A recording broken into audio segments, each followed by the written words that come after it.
funds restrictions imposed on them and their British-born children they are denied access to support.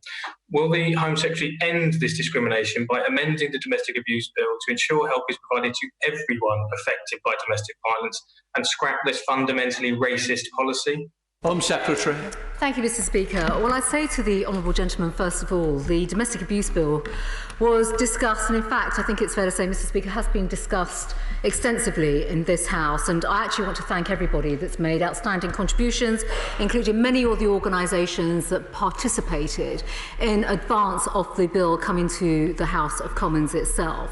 We are offering support to migrants who suffer domestic abuse through our Destitute Domestic Violence Concessions Scheme, but also I would like to emphasise to the Honourable Gentleman, and he will know this from his own work as a Member of Parliament and with local authorities and the support that is provided by local authorities too, that of course people, individuals can access both safe accommodation and get support through various means, and that is incredibly important, Mr. Speaker. Davidson. Mr. Speaker, I'd like to ask my right honourable friend, does she agree that children who are often the hidden victims of domestic violence, either as victims themselves or through witnessing it amongst parents and other members of the household, are going to gain additional protection from our landmark Domestic Abuse Bill?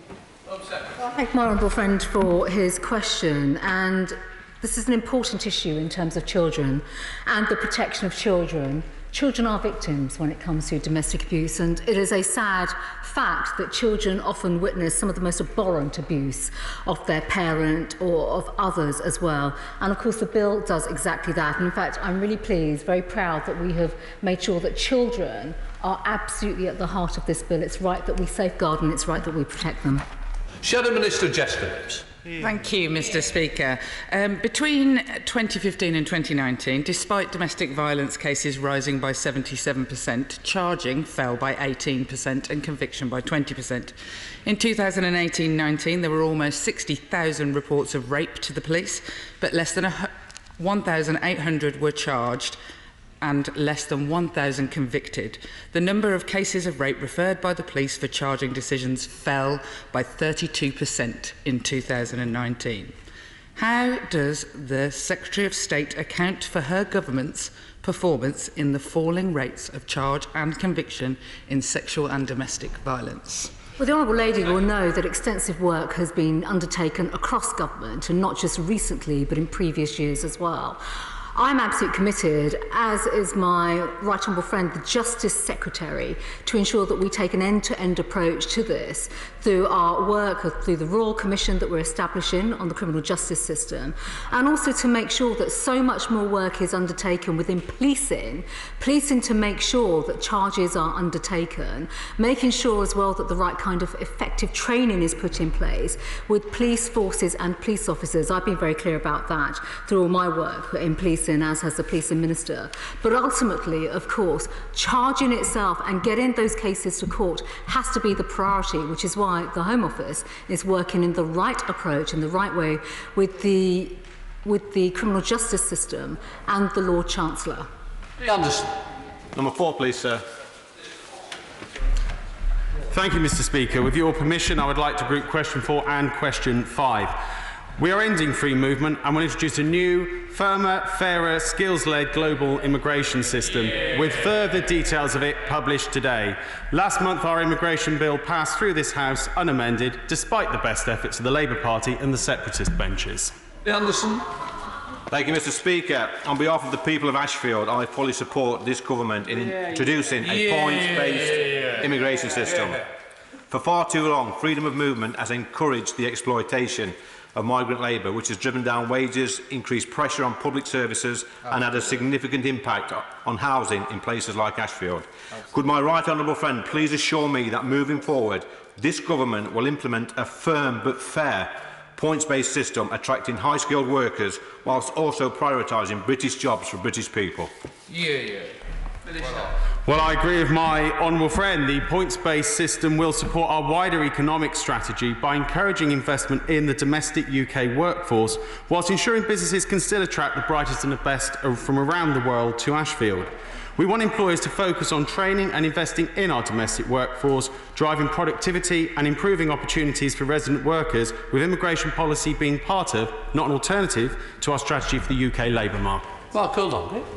Thank you, Mr. Speaker. The introduction of the points-based immigration system is a pledge that we gave the British people and one that we are now delivering on. Does my right honourable friend agree with me that now is the time also for employers to create the working conditions for our homegrown population to be attracted to the work that these employers should be offering as well? Thank you. Well, I absolutely agree with my honourable friend. Under our new points-based immigration system, the UK, especially the Black Country, will continue to be open to the best talent from around the world.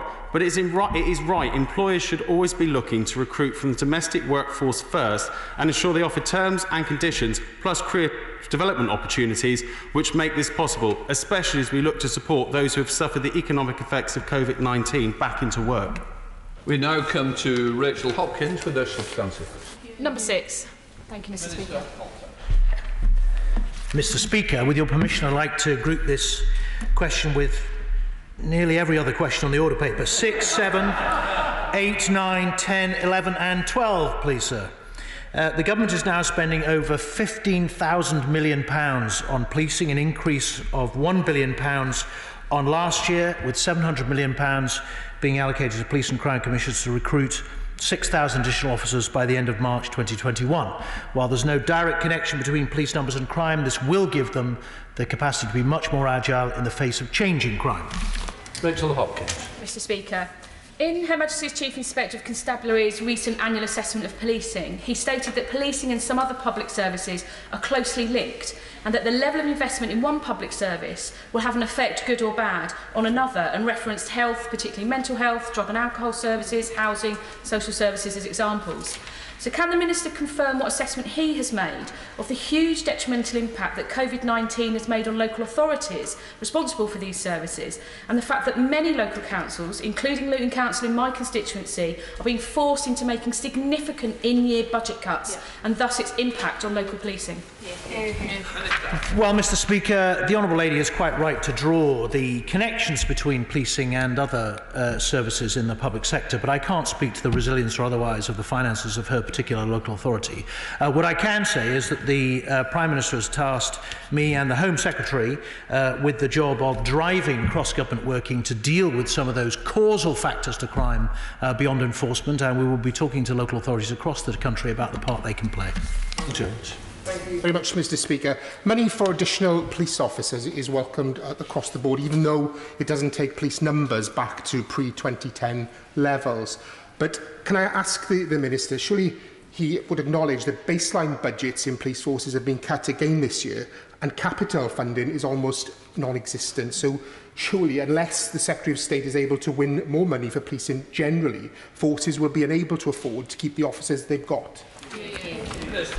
Well, Mr. Speaker, the Honourable Gentleman is obviously a cup-half-empty person, rather than a cup nearly three-quarters full, and the biggest settlement for policing in a decade should be welcomed by everybody across this House, as it has been across the whole of the policing family. But that's not to say policing isn't without challenges and that it can't be more efficient. And while we do want to see more police officers and a better response to crime, there's always the challenge in public service to do things better for less. Let's head up and see Rosie Cooper in lovely Lancashire. Rosie Cooper. Thank you, Mr. Speaker. Lancashire has been allocated a funding of £4.3 million to deliver the additional 153 police officers by the end of this financial year. But that award reflects a part-year cost, as 153 officers can't be employed for the whole year, as that cost is £9.8 million. So will the Secretary of State commit to providing the funding in 21-22, the full funding, and for future years to sustain these additional officers? Well, Mr. Speaker, the Honourable Lady is perhaps confusing her figures, shall we say. Lancashire Police received £22.6 million increase in funding this year, which will allow them to recruit another 153 police officers over the next 12 months, less than 12 months now, up to March next year. They're making good progress and have recruited 66 already. Let's head across the world. Margaret Greenwood. Thank you, Mr. Speaker. Recently, coastal communities like West Kirby and Caldy in my constituency have seen huge numbers of visitors in search of relaxation and exercise. This has placed additional strain on Merseyside Police, who've been working hard to respond to the concerns of local residents about crowds on beaches and in parks. Merseyside Police estimate that the cost of the pandemic to date is £4.1 million due to overtime, the cost of PPE, specialist cleaning and lost income. So will the Minister give assurance that Merseyside Police will be reimbursed for these costs? Well, Mr. Speaker, I've had a number of telephone conversations with the Chief Constable of Merseyside Police over the last few weeks and months, as has my right honourable friend, the Home Secretary, and I'm pleased to say that that force is in good heart, as far as we can tell. Happily, they are running well in advance of their recruitment allocation, and I'm told at the end of March they've recruited 220 police officers against an allocation of 200, which does give them extra capacity to deal with the problems that she has outlined. Notwithstanding that fact, there are obviously extra costs for policing in COVID-19, and we're in conversation with the Treasury about how we might address them. Sir Geoffrey Clifton. Thank you, Mr. Speaker. Following the excellent announcement that my right honourable friend has given the House this afternoon, which goes a long way towards meeting our Conservative Party pledge to recruit an extra 20,000 police officers, would he agree that the real importance of those police officers is that every criminal will know that it's much more likely that their crime is going to be investigated, and if it's proved, will result in a prosecution? Minister. Well, Mr. Speaker, with his usual perspicacity, the Honourable Member puts his finger on their button. We know that the greatest deterrent of crime is the perception of the likelihood of being caught. And the fact that Gloucestershire Police have now more than recruited their annual allocation of police officers, he'll be pleased to hear 48 over 46 already so far this year, means that that is much more likely to be the case in his county. Thank you very much, Mr. Speaker. Suffolk Constabulary are one of the lowest funded forces from central government, have made significant efficiency savings and have increased council tax by over 25% in 3 years. Can my right honourable friend, the Minister, confirm that the review of the grant funding formula is still going ahead in the next few months, as this is vital to the future of policing in Suffolk? Well, Mr. Speaker, the Honourable Gentleman is a doughty champion for his constituency in his county, and I understand his impatience and his desire to battle for their financial interests, as I did as a backbencher for Hampshire as well. We have, both the Home Secretary and I, said in public in the past that the funding formula, while it's the only formula we've got at the moment, is a bit old-fashioned, probably needs a look at, and as part of our vision for policing in the future, no doubt we will get to it in time. Ruth Edwards. Thank you, Mr. Speaker. Will the Minister join me in praising Nottinghamshire Police, who have acted so quickly to recruit more officers that they are 12 months ahead of the government's recruitment target and were the first force to introduce police officer degree apprenticeships? And does he agree with me that forces like Nottinghamshire, which are leading the way and which have also increased their diversity, should be first in line for any additional government funding? Well, Mr. Speaker, it's very heartening to see that as one of her priorities as a new member in this House is to stand with and defend her local police, and she's quite right to do so. And I join her in offering our thanks and praise to them for the work they've done. And in fact, I was able to do so in person because I was on the phone with her Chief Constable just this morning. She's quite right that Nottinghamshire is a forward-looking police force, and we will be supporting them in their endeavours to innovate and challenge crime in the months to come. Shadow Minister Sarah Jones. Thank you, Mr. Speaker.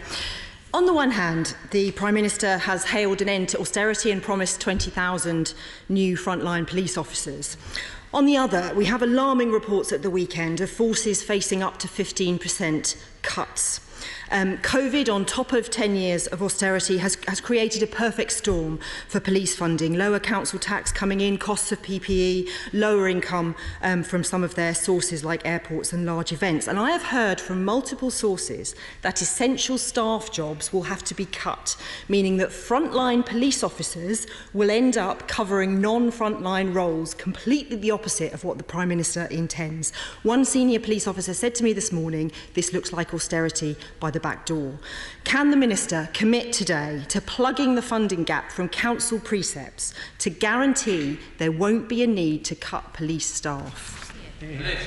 Well, Mr. Speaker, first of all, on a technical front, I think the Honourable Lady perhaps misunderstands how the precept worked, in that the primary liability, if you like, is covered by the precepting authority, which has by law to pass on the precept in full, notwithstanding any issues that it might have with collection. And perhaps, Mr. Speaker, alongside her many skills, she's acquired telepathy and foresight, because she seems to be preempting a spending review which hasn't even started. Right, we now come to a substantive question from Mark Logan to the Home Secretary. Thank you, Mr. Speaker. With permission, Mr. Speaker, I'd like to group this with question 15 and 16. We are, as we've already discussed, Mr. Speaker, in the process of recruiting an extra 20,000 police officers to put violent criminals behind bars, and already I can announce, Mr. Speaker, that already we have recruited over 3,000 of those officers, and we will continue to ensure that we back the police and ensure that we will deliver on higher police numbers. We now wander up to see Mark Logan in Bolton. Mark Logan. Thank you very much, Mr. Speaker. And speeding complaints are well and truly up in Bolton North East. All this fast is making my constituents furious.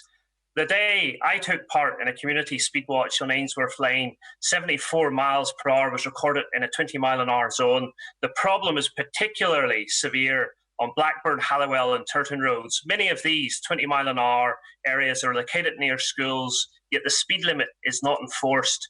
Does the Secretary of State agree that regulations should be introduced to ensure speed limits are adhered to and close a very dangerous loophole to keep my residents safe and put an end to the fast and furious sequels? Mr. Speaker, I actually agree with the Honourable Gentleman about the devastating impact that speeding can have on lives and on communities, and he is right to highlight the irresponsible speeds that are being driven, particularly in residential areas near schools. We do not plan to legislate, but of course he will know very specifically police enforcement around speeding is very much a matter for the police authority itself, and I'll be very happy to work with him if he has particular issues or concerns that he would like me to pick up. Ben Everett. Thank you, Mr. Speaker. Mr. Speaker, I bounced in here this afternoon ready to sing the praises of Thames Valley Police Force for their positive recruitment campaign ahead of schedule to meet their officers' targets. But it seems that this isn't new news, because all of the other members on these benches are similarly pleased with their local forces for meeting their police targets and getting those officers' numbers up. So perhaps, Mr. Speaker, the Home Secretary will join me instead in praising especially the Thames Valley Police in Milton Keynes for keeping our rural communities and our city centre communities safe. Thank you, Mr. Speaker. Can I commend my honourable friend for his enthusiasm, his gusto, and actually his support for Thames Valley Police. I will just share with the House, I've got a very, very fond spot for Thames Valley Police. They're one of the first police forces that I visited when I became Home Secretary. And I visited them, Mr. Speaker, because of a devastating event that took place, and that was a death of a police officer, which was tragic. And I commend the Chief Constable, John Campbell, the officers. They are an impressive police force, they really are. They police a very significant geography, and quite frankly, they are the best of us all, and he's absolutely right to commend them for the work that they do. Christian Wade. Thank you, Mr. Speaker. Getting more officers onto our streets is one of the people's priorities, and I know that is why my right honourable friend is committed to recruiting 20,000 over the next 3 years. But can my right honourable friend confirm how many have been recruited in Greater Manchester, and can she also ensure my constituents that they are fully equipped to tackle crime and keep our streets safe? Well, I thank my honourable friend for his question and his dedication and support as well, both to policing locally, but to his constituents in terms of wanting to keep them safe. That is absolutely right. And I can confirm, in terms of recruitment locally across Greater Manchester, I do commend his Chief Constable as well. As of the end of March, Greater Manchester Police had recruited an additional 94 officers towards the year allocation. I can confirm that number is going up and up. And Mr. Speaker, you may also be interested to know that since our campaign started, we have had over 70,000 applicants to become police officers. That is something we should be proud of, because policing is an incredible profession. Alan Kearns. Number 17, Mr. Speaker. Thank you, Mr. Speaker. I'd like to group this question, Mr. Speaker, with number 18. The Home Office has been working every single day with the National Police Chief Council throughout the COVID crisis. And of course, we've been working with them to back the police when it comes to law enforcement, but equally importantly, ensuring that they are resourced throughout COVID to provide the support that is required for frontline police officers. Mr. Speaker, during this COVID period, many coastal communities have found themselves under threat from mass gatherings. In my constituency, Ogmore by Sea is one example and Barry Island is another. Will my right honourable friend join me in sending the strongest message that such behaviour will not be tolerated? And will she further support the police and pay tribute to them for the strong action they're taking in ensuring that the coastal communities can be enjoyed by families and by tourists who want to visit and enjoy the fantastic resource we have?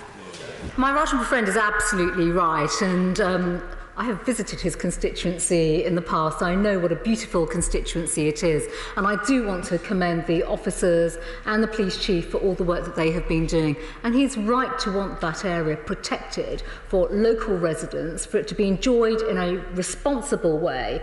And of course, there is no scope for antisocial behaviour at all. And we want to make sure, and we have been continuing to support the police to make sure that they've been equipped throughout this COVID crisis to police effectively and encourage the right and responsible kinds of behaviours. Thank you, Mr. Speaker. Will my right honourable friend join me in welcoming the investment made by the Devon and Cornwall Police and Crime Commissioner Alison Hernandez just last week to provide an additional £500,000 in emergency funding to 20 tourism hotspots in our 2 counties, including 2 in my North Devon constituency, to help prevent alcohol-related antisocial behaviour following the lifting of lockdown, and commit to looking at how such additional COVID-related costs can be supported by the government? My friend is absolutely right, and I commend everybody locally for the fantastic work that they've been doing across policing, and of course her Police and Crime Commissioner and the Honourable Member as well. She's right to raise the additional costs of COVID. In fact, my Honourable friend, the Police Minister, has already touched on the fact that we are in discussions with the Treasury.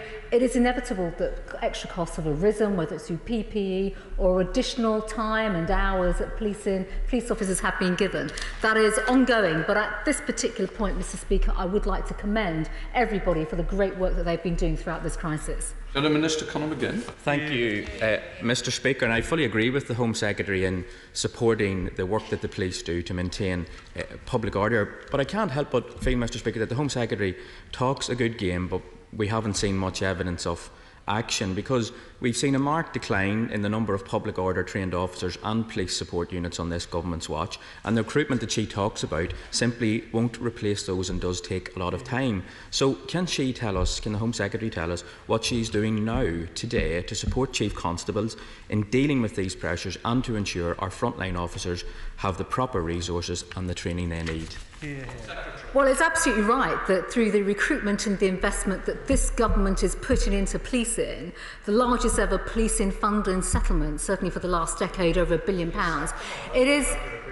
No, I have not sacked them all, to be quite frank. No. Mr. Speaker, our investment in policing is the largest investment in over a decade, and that is something that every single police chief around the country is supporting. And I think the Honourable Gentleman should take stock of the fact that when he speaks to police chiefs, as I do every single day, as my honourable friend the Police Minister does every single day, that they welcome the investment in new officers, but also the training. The fact of the matter is the money that has been put into invest in new officers also covers the training, a wide range of training. That's training that has gone into the National College of Policing. That's training and investment in the professional development. It's taking place now in the professional development of our police officers. That is something we should all be proud of. Right. 20 not here, so I'm going straight on to Rishin O'Reilly. Thank you, Mr. Speaker. Question number 21.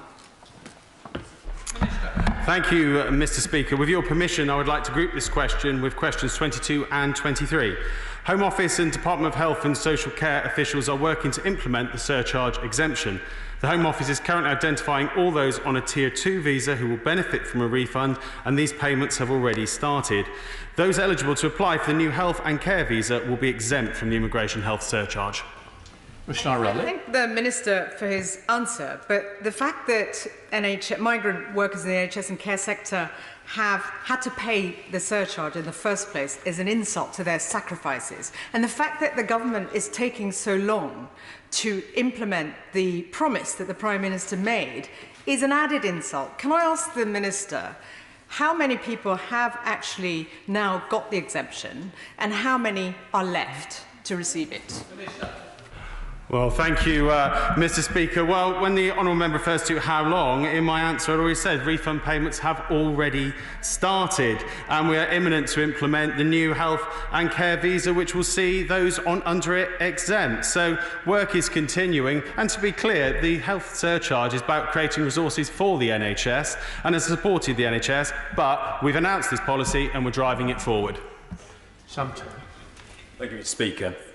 As Mr. Speaker will know, the Ilford South is a very diverse constituency. 60% of my local population come from either the heritage or directly, from immigrant communities. The Oxford University done a study just last year that said 25 billion between 2001 and 2011 was the net fiscal giving to our country's economy.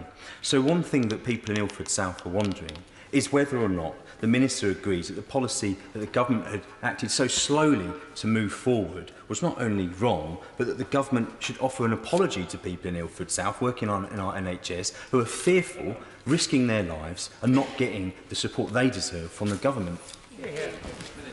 Well, I think the people of Ilford South working with the NHS will have been pleased to see the measures that we've taken, and not least the fact that we will look to prioritise those coming to work for the NHS under our new visa system. Sarah Sultan. Mr. Speaker, key workers kept our country running through the crisis, from doctors and nurses to supermarket assistants and delivery drivers. That's why we clap for them, and they all pay their taxes, they all contribute to the NHS. That's why the NHS surcharge is a discriminatory double tax on migrants. So since the government acknowledges that it's wrong to clap for nurses one day and charge them extra the next, will the Minister extend this principle to all workers and scrap the immigration health surcharge for all? Well, thank you, Mr. Speaker, and I'd probably contrast some of those comments with the comments we got on the immigration health surcharge from the Labour Party during the Bill Committee. But in terms of where this is, we're clear that our NHS offers fantastic, free at point of need care and services, and it's not unreasonable to ask those who come to this country to make a contribution towards it until they achieve ILR in settlement, which means that reflecting a long-term commitment to this country, which then means they're exempt from it.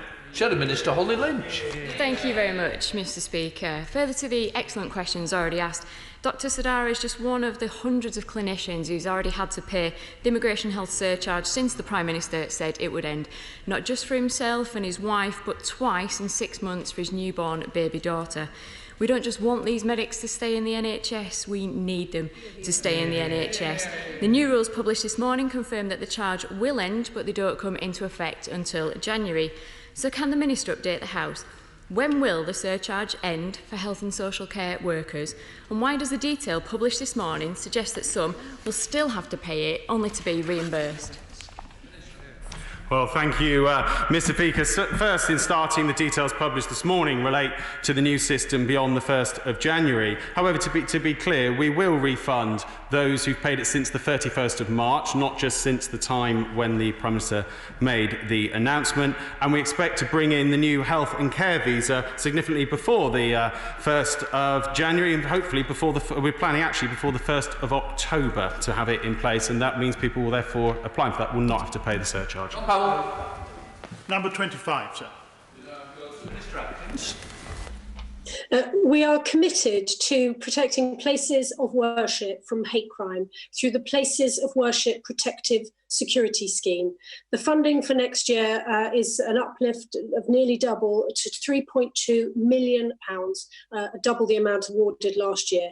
Our public consultation on providing greater protection from hate crime for places of worship closed on the 28th of June, and we're reviewing responses and will respond in due course.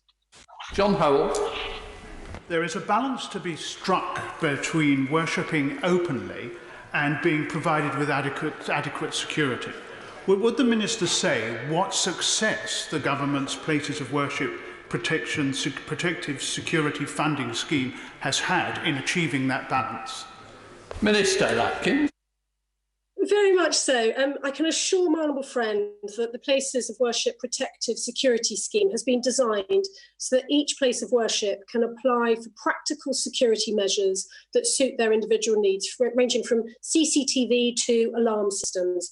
This allows each place of worship to remain open and accessible for worshippers while providing greater security. We want to ensure that this scheme listens to worshippers and their communities when seeking to achieve the balance to which he rightly refers. Thank you, Mr. Speaker. Question 26. Thank you, Mr. Speaker. I thank the Honourable Lady for her question, and in particular, Mr. Speaker, I'd like to pay tribute to the Honourable Lady for the work that she has done specifically on the whole issue of child sexual exploitation. Yes. Sorry, Champion. Thank you, Mr. Speaker. I'm grateful that the Home Secretary takes this topic seriously. We in Rotherham are very fortunate because we have the National Crime Agency to deal with past cases, but will she also look at cases across the country, the resources that the police forces have there, but also the local authorities who have to step in and put the child protection in place and the victim support in place? There isn't enough nationally. Thank you, Mr. Speaker. The Honourable Lady is right, and in fact it's fair to say she and I go back a long way on this issue. I recall when she first came to see me in the Treasury many years ago to raise this point. And she knows as well that I've recently announced the Home Office will be publishing a paper to help us better understand characteristics associated with groups. And I would welcome and ask the Honourable Lady to work with me and join our external reference group that I have established on this important area. But, Mr. Speaker, the Honourable Lady specifically raises issues around third-party organisations. She mentions in her own constituency, and I've met many of those survivors and sufferers directly with her on this issue. They've had a terrible time. They've also been failed by many aspects of the state and society. We can never allow that to happen again, which is why I'm committed, not just from resourcing, but also through the work that I've commissioned in the department, which I know she will join me in and support us on our work on that, but making sure that no other aspect of the state or organisation or third party or government institution turns a blind eye and ignores the needs of individuals in the way in which happened in her own constituency. Number 27, please, Mr. Speaker. We are firmly committed to making the UK the safest place in the world to be online. We will be publishing a full government response to the online harms white paper consultation in the autumn, and our ambition is to bring forward legislation in this session. In the meantime, the Home Office continues to engage with social media platforms on the safety of their users. We are clear that these companies need to take action now to tackle illegal harms. Thank you very much, Mr. Speaker. It's been over a year since the government published its online harms white paper, and yet there is still no proper protection in place. Instead, all we've had are delays, ministerial briefings about potentially watering down the sanctions within the white paper, and continued intensive lobbying by tech giants, who, by the way, Mr. Speaker, are still failing to remove harmful content and disinformation. That really is poor. So can the Minister update the House about what conversations she has had with social media companies about taking down harmful content, and when exactly will the online harms bill finally be published? Minister Atkins. Well, actually, the online harms white paper was world-leading in its ambitions in terms of sorting out the online world. We're very clear what's illegal offline is also illegal online, and that has been the driving force behind our work on this white paper and on the consultation. As I say, we'll be responding to the consultation in the autumn. We are very much working at pace on this, but we should not shirk the fact that we are leading the world potentially with this work, including our work on tackling child sexual exploitation online, and we all want this abuse to stop. Patrick Reddy. Question 28, Mr. Speaker. With your permission, Mr. Speaker, I would like to group question 28 with question 29. We remain committed to providing support and accommodation to those who need it, but in addition to that free accommodation, we also pay for utility bills, council tax, free NHS care is available to those who need it, and there is free education for those with children. In addition to that, For 3 months, starting on the 27th of March, we paused the process of asylum cessation, and in addition to that, there was a 5% increase in the cash allowance made just a few weeks ago. Patrick Ready. I'm not suggesting he wouldn't give these things to people who need them, no matter what their background or where they come from. Now, he was good enough to meet with Glasgow's MPs, but the reality is that forcing over 300 vulnerable asylum seekers into hotels by the contractor mayors has really significantly damaged trust in the system. And to rebuild that trust, there has to be an independent review and lessons learned. So can he tell us what steps is he taking to make sure that review happens? Well, he's right. 341 people were moved at the end of March from temporary service departments into hotel accommodation because the temporary service departments were considered unsuitable, bearing in mind coronavirus. He's also right that I have been meeting with Glasgow MPs and will, of course, continue to do so. I've met twice with Eileen Campbell, the Cabinet Secretary, and with the leader of Glasgow City Council, and I've committed to continue such meetings going forward, and he and I have spoken about that. There are some specific concerns which he and his colleagues have raised concerning the hotel accommodation, and I've asked officials in the Home Office to urgently look into those and to report back to me. Heading to Motherwell to visit Marion Fellows. Marion Fellows. Thank you, Mr. Speaker. The requirements in the asylum accommodation contracts to safeguard vulnerable people are absolutely vital. Yet, the recent National Audit Office report discloses that the contract fails to provide for proper monitoring of them or sanctions for breaches. Will the Minister fix that? And will he explain why there is no safeguarding framework in place yet, despite this contract being worth billions of pounds of public money? Well, we are, of course, studying the report very carefully. We do, as you would expect, Mr. Speaker, monitor very carefully the way that the contractors operate, and where concerns are raised, as, for example, they have been in relation to Glasgow by Glasgow MPs and others, we do look into those and investigate them very seriously, and that is what we're doing in the case of Glasgow.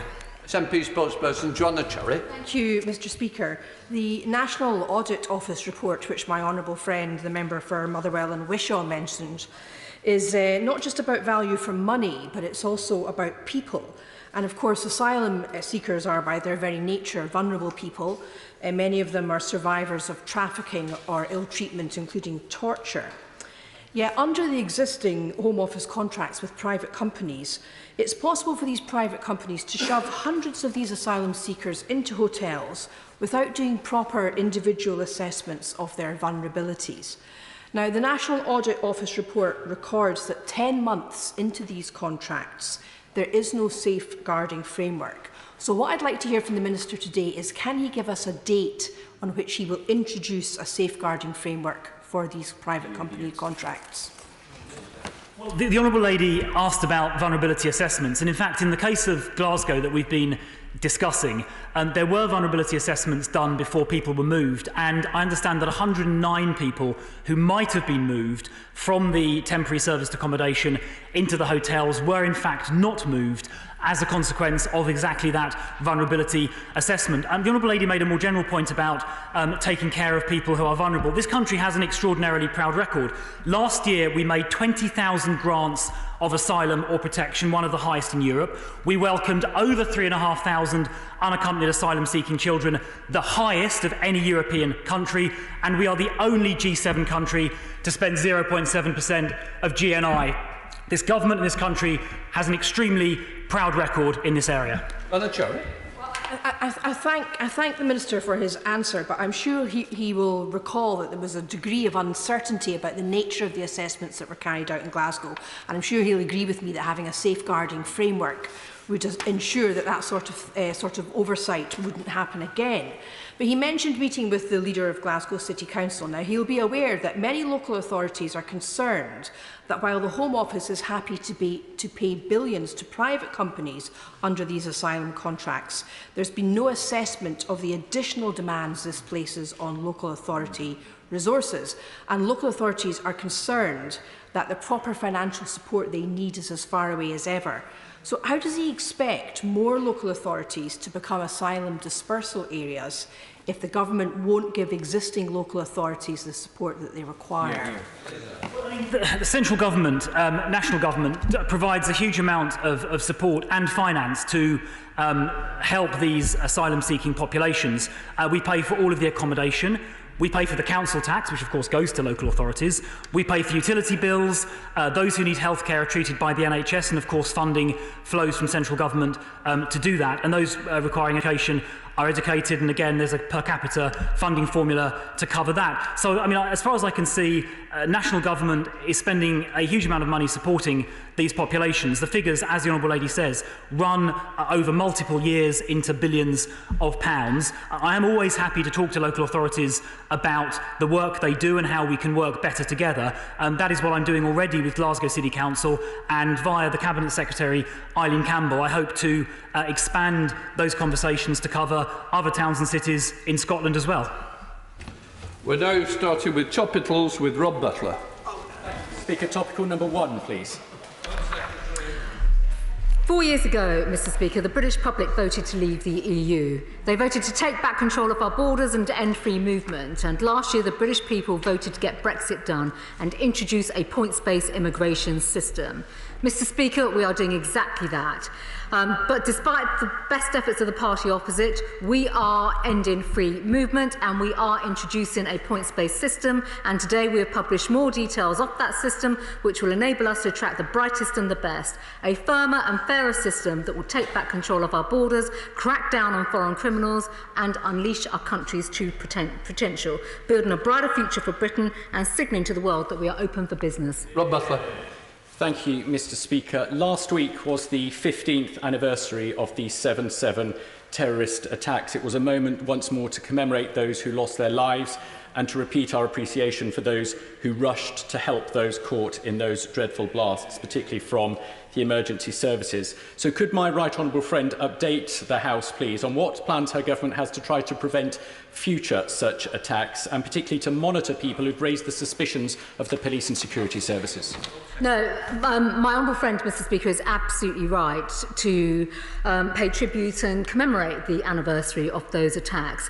In short, Mr. Speaker, we are constantly investing in our security and intelligence services, but also investing in counter-terrorism policing in particular. They've had an increase this year of £90 million, one of the largest uplifts ever, taking CT policing funding to over £900 million. And of course, we have to do more in terms of strengthening them, but making sure our system is fit and agile and responsive to all sorts of threats that come forward. Shadow Home Secretary Nick Thomas-Symonds. Thank you, Mr. Speaker. And I, of course, join the Home Secretary in paying tribute to those who died in the 7/7 attacks and commend the work of the emergency services that day. Mr. Speaker, today, having read the details of the proposed new immigration system, I was disappointed, if unfortunately not shocked, to see evidence yet again that this government does not consider carers to be skilled workers, as they have been excluded from the qualifying list for the health and care visa. After the Prime Minister accused care workers of not following the guidance on COVID-19, and now this, can the Home Secretary please answer a simple question? What does the government have against care workers? Minister Foster. Well, thank you, Mr. Speaker. We have every support for our care workers, and senior care workers will qualify under the new points-based system. And what I'd say to the honourable member is that people will look at what's happened over the last few months and think that surely the vision for the social care sector is not to carry on looking abroad to recruit at or near the minimum wage, but we need to prioritise jobs here in this country. Thomas-Symonds. Well, Mr. Speaker, we all want more people training and entering the care sector at a decent wage. Of course we do. But the reality is there are over 100,000 vacancies in England alone today. Now, some of us in the House, Mr. Speaker, don't need reminding of how important and skilled jobs of care workers are. But that doesn't always seem to be the case for members opposite. So I'd like to extend an invitation to the Home Secretary. I will convene a meeting of a delegation of care workers to help provide a better understanding of the incredible jobs they do alongside their trade union representatives. Would the Home Secretary care to join me? I'm sure the Right Honourable Lady would find meeting frontline care workers incredibly useful when sitting there deciding how skilled people's jobs are. Well, thank you, Mr. Speaker. I think many people in Torfaen and Halifax listening to the Honourable Gentleman will wonder whether he's been following the news recently about, sadly, the impacts economically of COVID-19 and the number of our own UK-based workers who will need to get back into employment. So it's hard to believe that many will then believe there's a labour shortage. But we are engaging regularly with the care sector. We're listening to what they say, but our priority is that in future these jobs be valued, rewarded and trained for, not immigration be an alternative to that. Let's head to Ludlow and visit Philip Dunn. Philip Dunn. Thank you, Mr. Speaker. The Environmental Audit Committee highlighted in our reports on hand car washes in 2018 and fast fashion in 2019 clear evidence of modern slavery in plain sight in hand car washes on streets across Britain and in garment factories in Leicester. Will my right honourable friend commit to do all she can to work across government agencies to rid this scourge from our towns and cities? Thank you, Mr. Speaker. I completely agree with my right honourable friend in terms of what he has described as a modern-day scourge when it comes to exploitation. He mentions car hand washes.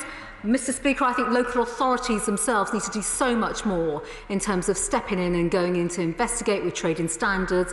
But he is right to press me and press the government on integrated working across all aspects of the state at a national government level and also at a local authority level as well. But he also mentions Leicester. He, like all honourable members of this House, will be interested to know that we have established a cross-government task force that will be on the ground in Leicester to absolutely ask the difficult questions of all institutions and organisations across Leicester with regards to this scourge that is taking place in the textile sector. Chair of the Select Committee, Ben Cooper. Thank you, Mr. Speaker. The Select Committee has repeatedly called on the government to include care workers alongside NHS medical staff in the free visa extension for COVID-19 this year. And by refusing to do so, ministers have cost those frontline workers thousands of pounds this year. Can I ask the Home Secretary now whether her decision to exclude social care workers from the health and care visa does mean that those care workers will also have to pay the immigration surcharge up front? And if so, why is it fair for them to have to find many more thousands of pounds up front as well? Thank you, Mr. Speaker. To be clear, the health and care visa, by the definition of its name, will include various areas in the care sector. But again, as I touched on to the Shadow Home Secretary, our vision for the future of the care sector is about providing rewarding opportunities to UK-based workers, not being based purely on immigration. Fletcher. My right honourable friend will fondly remember her visit to Clown in my constituency during the campaign and the popularity on the doorsteps for getting more police on the streets in Derbyshire. Our police are fantastic, but they need some new colleagues. Could she give us an update on that, please? My friend is absolutely right, and if I may say so, I think in addition to more police officers in the Honourable Gentleman's constituency, he is equally as popular for his championing of more cops and also the excellent work that he is doing. I can confirm that across his county, Derbyshire will receive 85 officers as part of the uplift, but they've already recruited 60 new officers that will be coming to his community very, very soon. Let's head to Manchester and visit Afzal Khan. Afzal Khan. Thank you, Mr. Speaker. According to a new report from Quorum Children's Legal Centre, there are more than 900,000 eligible EEA children thought to be living in the UK, of which less than half have been granted status under the settlement scheme. Of the estimated 9,000 EEA children in the UK care system, the state with the duty of care to these vulnerable children has secured status for fewer than 500. What urgent action will the Home Secretary take on the back of these revelations to ensure that no vulnerable children are allowed to become undocumented? Minister. Thank you, Mr. Speaker. We've already taken a range of action. We're working with local authorities who, as the Honourable Member touches on, has the duty to make the application for those eligible under the EUSS. We've also confirmed that we would accept late applications from those who should have had an application made on behalf of them on their behalf by their local council, and we're working with support groups as well, one of which I'm visiting tomorrow virtually. Unveil. Mr. Speaker, no one should be fearful of practising their faith anywhere, but there have been too many attacks both at home and abroad on all sorts of places of worship. So can I thank the Minister for the earlier answer to my friend, my honourable friend from Henley, in doubling the Places of Worship Protective Security Fund to 3.2 million, but also for the Home Office's recent consultation, which has recently closed. Does she believe that these measures put together will limit the chances of future hate crime attacks in the UK? Absolutely right. This is valuable investment. It is appalling what we've seen in terms of the targeted attacks to places of worship. It's thoroughly unacceptable. It's that combined approach, along with law enforcement, that absolutely matters, because we want to see crimes of this nature absolutely decrease, and we want to stamp this out. Hopkins. Thank you, Mr. Speaker. It's over 3 months since Wendy Williams' Windrush Lessons Learned review was published. On the 23rd of June, I asked the Home Secretary when she would implement the review's 6th recommendation to accurately teach British colonial history in the Home Office to tackle institutional racism. The Windrush generation has waited too long for justice, and the government mustn't continue to drag its feet. The Home Secretary said that she would be bringing a timeline and an action plan for implementing the recommendations before recess appeared. Is that still the case? Yes. Right, Ben Everett. Thank you, Mr. Speaker. Mr. Speaker, violent crime is the scourge of too many communities, and perhaps the Home Secretary would join me in paying tribute to the Police and Crime Commissioner from Thames Valley Police, who has put together a violence reduction unit working with the police and other partners to pilot early interventions into these offenders. My friend is absolutely right, and I will pay tribute to the Police and Crime Commissioner for Thames Valley and the emphasis that he has given, along with the police force, on violence reduction units, but actually that multi-agency way of working, so that young people and people across all communities can be supported to ensure that crime prevention is absolutely the focus, and also steering people away from crime and criminality. Let's head to Scotland and visit Martin Day. Martin Day. Thank you, Mr. Speaker. When and why did the government U-turn on its commitment to a remote areas visa pilot, and who did it consult before making that disastrous U-turn? Minister. Well, thank you, Mr. Speaker. We've been very clear in our response to the Migration Advisory Committee report, and we'll make sure our new system is one that serves the whole of our United Kingdom. Simon Feld. Thank you, Mr. Speaker. Women's Community Matters in my constituency is an amazing place that helps women and families, including those in urgent need. But they're rightly concerned about the availability of refuges locally. There's one in Kendal. If it's full, families have to go out of the area and often placements fail. We've passed a landmark piece of legislation with the Domestic Abuse Bill. Will you look again at funding and availability of these services in rural areas like mine? And for his question, he's absolutely right, and I commend him for his work locally and for raising this very point. If I may, Mr. Speaker, I will write to him with the specifics of what we can do in his local area to provide assistance and financial help. Alex Cunningham. Mr. Speaker, Cleveland has the 3rd highest violent crime rate in the country and ranks 6th highest nationally for offences involving knives and sharp instruments. The most serious violence offences are also increasing at a higher rate than the national average, and that's despite the excellent work by our new Chief Constable. The government's granted £100 million to 18 police force areas, and PCC is deemed to have a significant problem with serious violence. Why hasn't Cleveland been included? Well, Mr. Speaker, if I may, I will also join him in commending the work of his Chief Constable. Cleveland, he will know, has had a difficult few years when it comes not just to policing, and he will know the outcomes of many of the inspectorate reports as well. But when it comes to the areas of violence that he speaks about, of course, we're constantly looking at this whole area. And if there's more that we can do in terms of tackling serious violent crime, we will absolutely do that. Andy Carter. Speaker, my right honourable friend will know that the Peace Foundation is globally renowned for their work in supporting victims of terror incidents, most recently those affected in the Reading attacks. Their work is now at risk because of changes to their funding. Will the Home Secretary come to Warrington and meet the team there so that she can understand more about the great work that they're doing? Speaker, first of all, let me commend my honourable friend for championing the work of the Peace Foundation. He's been in extensive dialogue with us on this, but he's right to point to the work that they do when it comes to victims of terror. And I'll be very happy to meet with him, come to Warrington and have further discussions about this. Jim Shannon? Not here, never known. Jonathan Gillis. Speaker, shockingly in Kidsgrove and Talk, local police officers are unable to access the outdated CCTV due to it being stationed in a local high street store. I was pleased when residents supported my plan to have the Labour-run Kidsgrove Town Council use their extensive funds for a CCTV upgrade.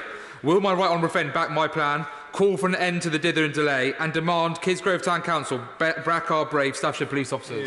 He's absolutely right. We must end the dither and delay, as he has outlined. And I commend him for championing the CCTV to make sure that the local council does step up and do the right thing. I'll give him every backing that he needs. Alex Davis-Jones. Mr. Speaker, it is clear that child victims of domestic abuse who do not enter a refuge often require extra support which is regularly being overlooked.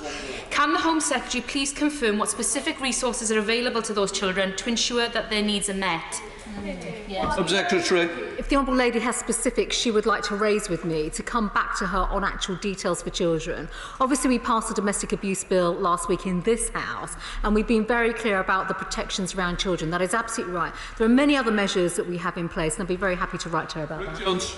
Thank you, Mr. Speaker. Our commitment to providing sanctuary to those fleeing war, famine and disease is important to many across the UK, and especially in my constituency of Newport West. At the end of the transition period, the UK will leave the Dublin system, risking the loss of an important safe route to reunification for families. So will the Home Secretary amend the refugee family reunion rules to allow more families to safely reunite here in Britain? Thank you, Mr. Speaker. We set out clearly during the passage of the immigration bill recently our plan to look at negotiating a proper agreement with the European Union for family reunification based on the fantastic record we have and that my honourable friend outlined earlier. Albrister. Mr. Speaker, residents in Paston, Warrington and other parts of Peterborough have had to endure unauthorised encampments on public land and open spaces for many years. They've left behind rubbish, industrial waste and even human waste, costing many thousands of pounds to clear up. Will my right honourable friend agree that this is unacceptable, and will she bring forward legislation to deal with this as soon as possible? I think my honourable friend knows my views on this subject matter quite well, having campaigned with him. I absolutely agree with him. It is thoroughly unacceptable, and he will have to wait to the autumn session of Parliament, but we will be bringing forward legislation covering this very issue. In order to allow the safe exit of honourable members participating in this item of business and the safe arrival of those participating in the next, I'm suspending the House for 3 minutes. Order.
Order. Urgent question. Emily Thornbury. Thank you very much, Mr. Speaker. To ask the Secretary of State for International Trade to make a decision on her decision to resume the sale of arms to the Saudi-led coalition for use in the war in Yemen. Minister. Thank you, Mr. Speaker. The Secretary of State has retaken the licensing decisions as required by the Court of Appeal. All existing and new applications for Saudi Arabia for possible use in the conflict in Yemen will be assessed against the revised methodology, which considers whether there is a clear risk that the equipment might be used in the commission of a serious violation of international humanitarian law. The revised methodology was developed to address the Court of Appeal's judgment. It considers all allegations which are assessed as likely to have occurred and have been caused by fixed-wing aircraft, reflecting the factual circumstances that the court proceedings concerned. It remains the case, however, that it can be extremely difficult to reach firm conclusions as to whether specific incidents violate the principles of international humanitarian law. Therefore, where an incident is assessed as being a possible breach, they are regarded, for the purposes of the relevant analysis, as if they were breaches of IHL. I want to emphasise again that this analysis is just one part of the assessment. In retaking these decisions, the Secretary of State has considered the full range of information available to the government. Some of this information is necessarily sensitive and confidential. I am therefore not able to go into detail about individual assessments. The crucial point is that we have assessed that there were a small number of incidents which have been treated for the purposes of this analysis as violations of international humanitarian law. However, these were isolated incidents, and our analysis shows that Saudi Arabia does have a genuine intent and the capacity to comply with international humanitarian law and the specific commitments it has made. It is on that basis that the Secretary of State has assessed that there is not a clear risk that the export of arms and military equipment to Saudi Arabia might be used in the commission of a serious violation of international humanitarian law. Emily Thornbury. Thank you, Mr. Speaker. Thank you for granting this urgent question, although I'm sorry that the Secretary of State can't be dragged here to explain her own decisions. There is certainly much explaining to do, and in my limited time I have 5 questions for the Minister and 1 specific request. First, we welcome the Secretary of State's assessment of possible violations of international law in Yemen. But can the Minister explain why his brother ministers have been telling the House for years, the last 5 years, that such an assessment was impossible for Britain to make and that could only be made by Saudi Arabia itself? So were those ministers simply wrong? Second, the Secretary of State has concluded that where international law was broken in Yemen, these were, I quote, isolated incidents. Can the Minister tell us how many such incidents were identified so that we can understand how they define the word isolated? Third, the government says it has found no patterns of civilian infrastructure being targeted. Could the Minister therefore explain why for 17 months at the start of the war, Saudi planes systematically destroyed Yemen's means of food production, bombing farmland, markets, milk plants and fishing boats? If that isn't a pattern, what is? Fourth, as well as deliberate targeting, the Minister will know that the indiscriminate bombing of civilian areas is in itself a war crime. But the government says the Saudis could not have meant to break international law because their violations occurred, and I quote, at different times, in different circumstances and for different reasons. Does the Minister not agree that this sounds like the very definition of the word indiscriminate? Fifth, the government has concluded that Saudi Arabia has both the intent and the capacity to comply with international law. But if that is the case, can the Minister explain the cause of the occasions they have failed to do so? And finally, Mr. Speaker, it would help all of us to understand the government's decision if they would agree to publish the full assessment that underpinned it, including the analysis of each so-called isolated incident. If the Minister believes this decision is not just moral and lawful, but correct, then surely he has nothing to fear from publishing that assessment and letting us all decide for ourselves.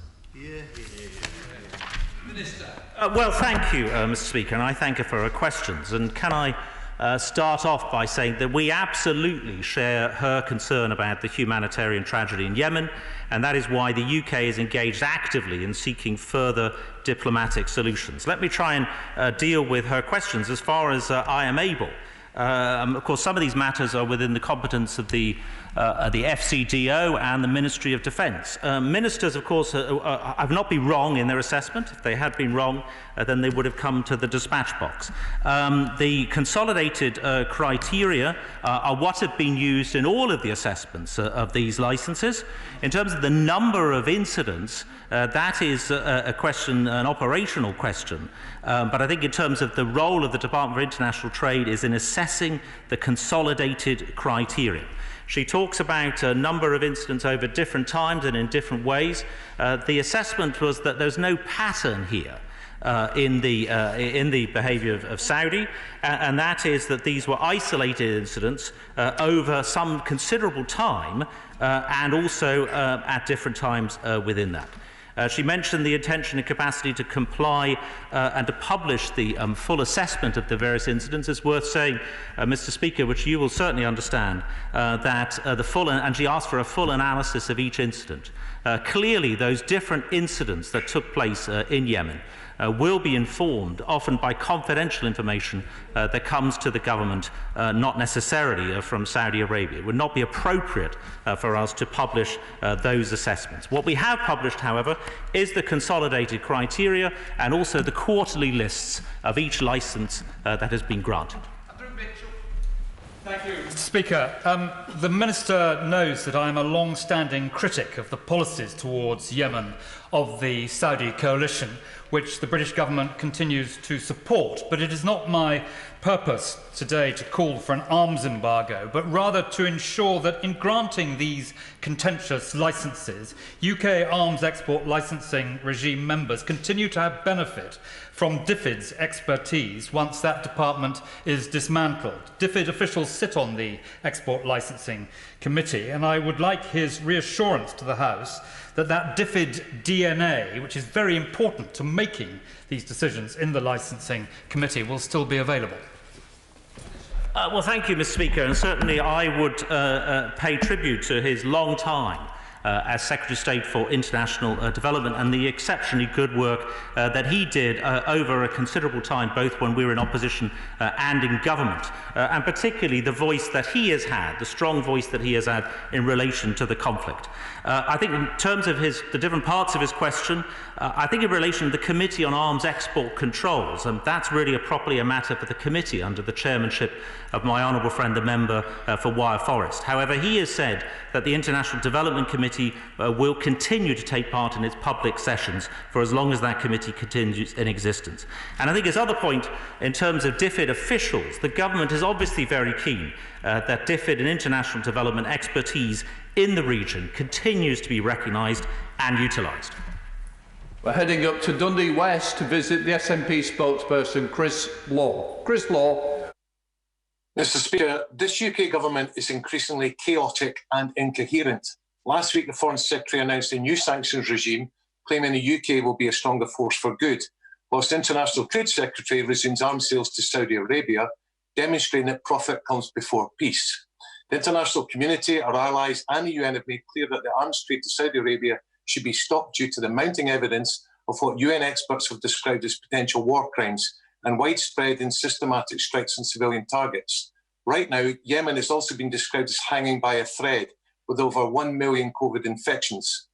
With the UN ascribing tens of thousands of civilian deaths to the Saudi military, how can the Secretary of State tell the UK with any certainty that there is not a clear risk of serious violations in exporting arms, describing previous violations as merely isolated incidents? Can the Minister tell us how many isolated incidents there are, who collated this evidence, and will he explain why the UK is going against the international community? Lastly, Mr. Speaker, surely these actions remove any legitimacy that this UK government can be a stronger force for good in the world. Minister.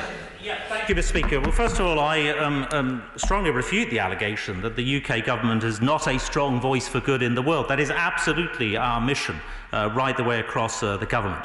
I think in terms of his questions about the announcement made by the Foreign Secretary last week in relation to sanctions on individuals, that is a separate matter, but we have been absolutely clear to have condemned the attack on Mr. Khashoggi the year before last, and to make sure that we have a robust regime of human rights sanctions coming from the original Magnitsky law, which my Right Honourable friend, the Foreign Secretary, was one of the originators of, and I was involved with at the time. In terms of the number of incidents and the type of incidents, I'm not at liberty to publish that, given the confidential nature of a lot of the information that is involved in that. However, what I can say is that the UK has one of the strongest arms control regimes in the world. We use the consolidated EU and national criteria and now using the revised methodology to come to these decisions that we are happy with. Number 4, not here, so we'll go to Ruth Jones. Thank you, Mr. Speaker. And I too am disappointed that the Secretary of State is not here this afternoon to answer this urgent question herself. She based her decision on a detailed assessment of all the alleged incidents where international humanitarian law has been violated in Yemen. So let me ask the question again.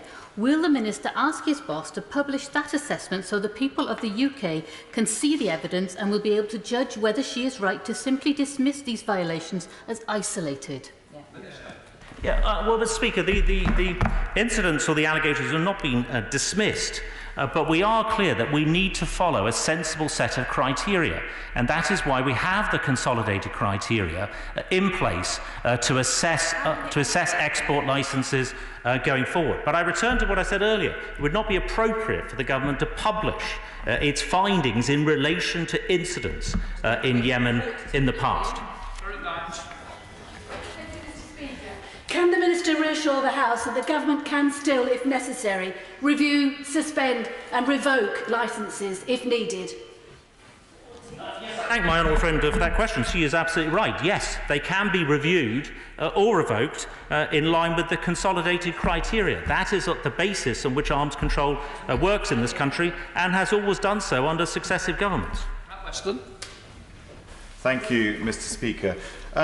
The Minister says that the government has a very strong arms control system, but back in September last year, he will recall that the government was guilty of granting 14, was it, or 20 unlawful arms export licences. It does seem that last week's announcement, in a day after the Magnitsky sanctions were imposed, incredibly cynical. Is that not the case?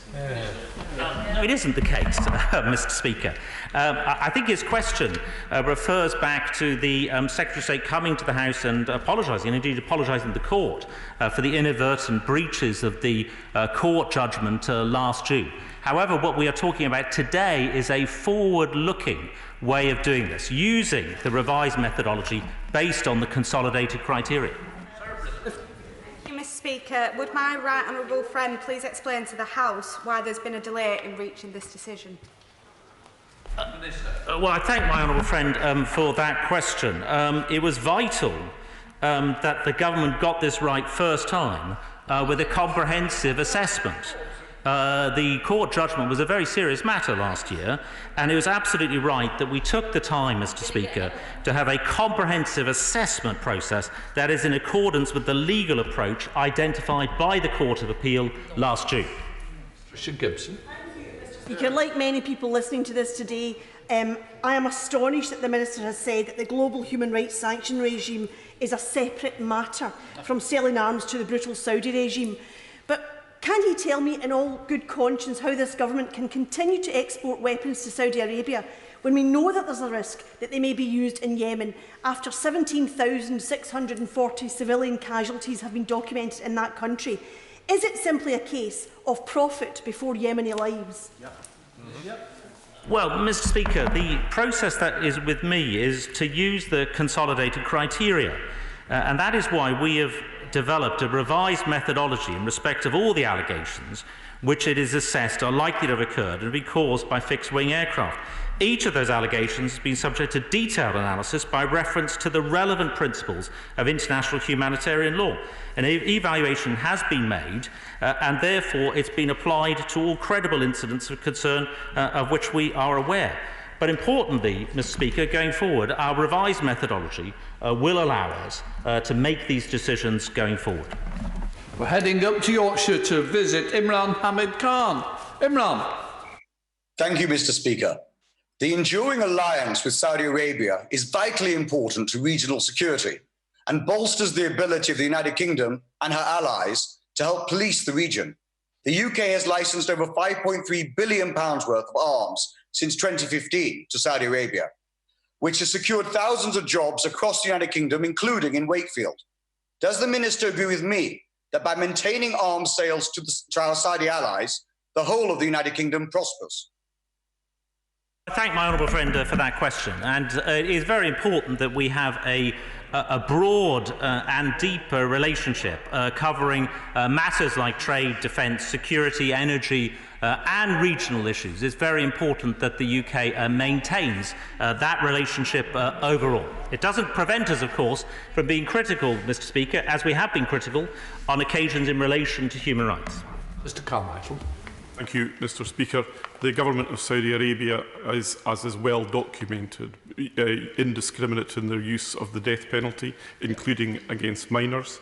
In recent years, they have detained without trial members of their own royal family. Just recently, they were found at the World Trade Organization to be responsible for sport piracy through the Be Out Q company. What is it that makes the Minister think that that is a government that is going to have any regard for the rules of international law? And does he not agree that our new policy in relation to China would be seen in a much better light if we were seen to hold Saudi Arabia to the same standards? Mr. Speaker, I thank him for that question. I'm not going to comment on China because I think it's not quite within the scope of the question. But at all times, the UK, in its foreign policy, campaigns actively for the abolition of the death penalty. He and I know that. He served the government not so long ago and will know that that is an important pillar of our foreign policy. However, these matters don't prevent us having an overall relationship, where is it overall in the national interest to have a good relationship with as many countries around the world as we reasonably can. In terms of the WTO complaint, I will look into that and I will write to him. Thank you, Mr. Speaker, and can I thank my right honourable friend for his comments so far. In any arms export regime, it's important that we operate not only on a principles basis, but also respond rapidly to circumstances that change around the world, often at very short notice. So could he reassure me and the House that our regime is adaptable, is responsive and can deal with circumstances that change? Yes, Mr. Speaker, I can. We work very closely with colleagues in the Ministry of Defence. We work very closely with colleagues in the Foreign and Commonwealth Office and the Department for International Development to make sure that we are aware of all changes in policy and all uses of military weapons around the world, and make sure that that feeds through into our ability to change policy and, if necessary, Mr. Speaker, revoke a licence. Mr. Willis. Thank you, Mr. Speaker. Mr. Speaker, Saudi state media has reported that the Secretary of State for Defence called Saudi ministers last week after the announcement of sanctions against the murderers of Jamal Khashoggi and reassured them of the government's support on the issue of arms export. Can the Minister explain now why his colleague felt that this was his job and why he chose to keep that call secret? Mr. Speaker, you will know that it's the policy of successive governments not to comment on calls or conversations between government ministers and their opposite numbers, even including if the call took place itself. So I'm not going to comment on those matters. What I will say is that there is a very, very important relationship with Saudi Arabia, multifaceted relationship, which I've already talked about, which must be considered in the round. The Stafford. Thank you, Mr. Speaker. Have my right honourable friends, the Trade Secretary and the Foreign Secretary, raised the issue of international humanitarian law compliance with Saudi Arabia and the others in the coalition? Yes, we have. That is something, Mr. Speaker, that we do on a regular basis to make sure, as part of our wider work in the region, to make sure that the UK foreign policy goals are achieved. Let's head up to Yorkshire and visit Rachel Maskell. Rachel Maskell. Thank you, Mr. Speaker. There is a difference between what is permissible and what is right. Since the bombing of Yemen commenced in March 2015, 5.3 billion worth of export licences have been issued to Saudi Arabia, of which 2.5 billion have related to bombs, missiles and other types of ordnance. So what does the Secretary of State have to hide in not publishing the evidence on which to resume licensing arms and the trade in these deadly weapons? Mr. Speaker, I think I've already laid out to the House why these reports are not published, because a lot of them are based on confidential information, which would not be in the national interest for us to disclose. What we can say is that the incidents which have been assessed to be possible violations of international humanitarian law occurred at different times, in different circumstances and for different reasons. And the conclusion was that these are isolated incidents. And on that basis, we believe that there is not a clear risk that the export of arms and military equipment to Saudi Arabia might be used in the commission of a serious violation of international humanitarian law. James Sunderland. Mr. Speaker, could the Minister please outline the importance with which the UK regards Saudi Arabia as a diplomatic and trading partner in the Middle East? Well, I thank my honourable friend for that question. And Saudi Arabia is an important diplomatic and important trading partner for this country. And that has been the case for many decades, actually under successive governments. Let's head south of the river and visit Florence Eshalome. Florence Eshalome. Thank you, Mr. Speaker. A number of my constituents in Vauxhall have written to me about their concerns about the devastating conflict in Yemen. And we must acknowledge and speak out about the immense human cost of this war. It is one of the largest humanitarian crises in the world. And we know that thousands of Yemen civilians have been killed, including women and children. And now 20 million people are facing food insecurity and 10 million at risk of famine. Mr. Speaker, this suffering is imaginable. And we know that the coalition has conducted numerous and indiscriminate airstrikes in violation of the laws of wars, using munitions sold by the US and the United Kingdom and others. How can a minister be confident the arms sold by the UK won't be used in similar attacks? Well, Mr. Speaker, that is exactly why we have the arms control and export licence regime in place that we have, properly using the consolidated criteria to make those assessments.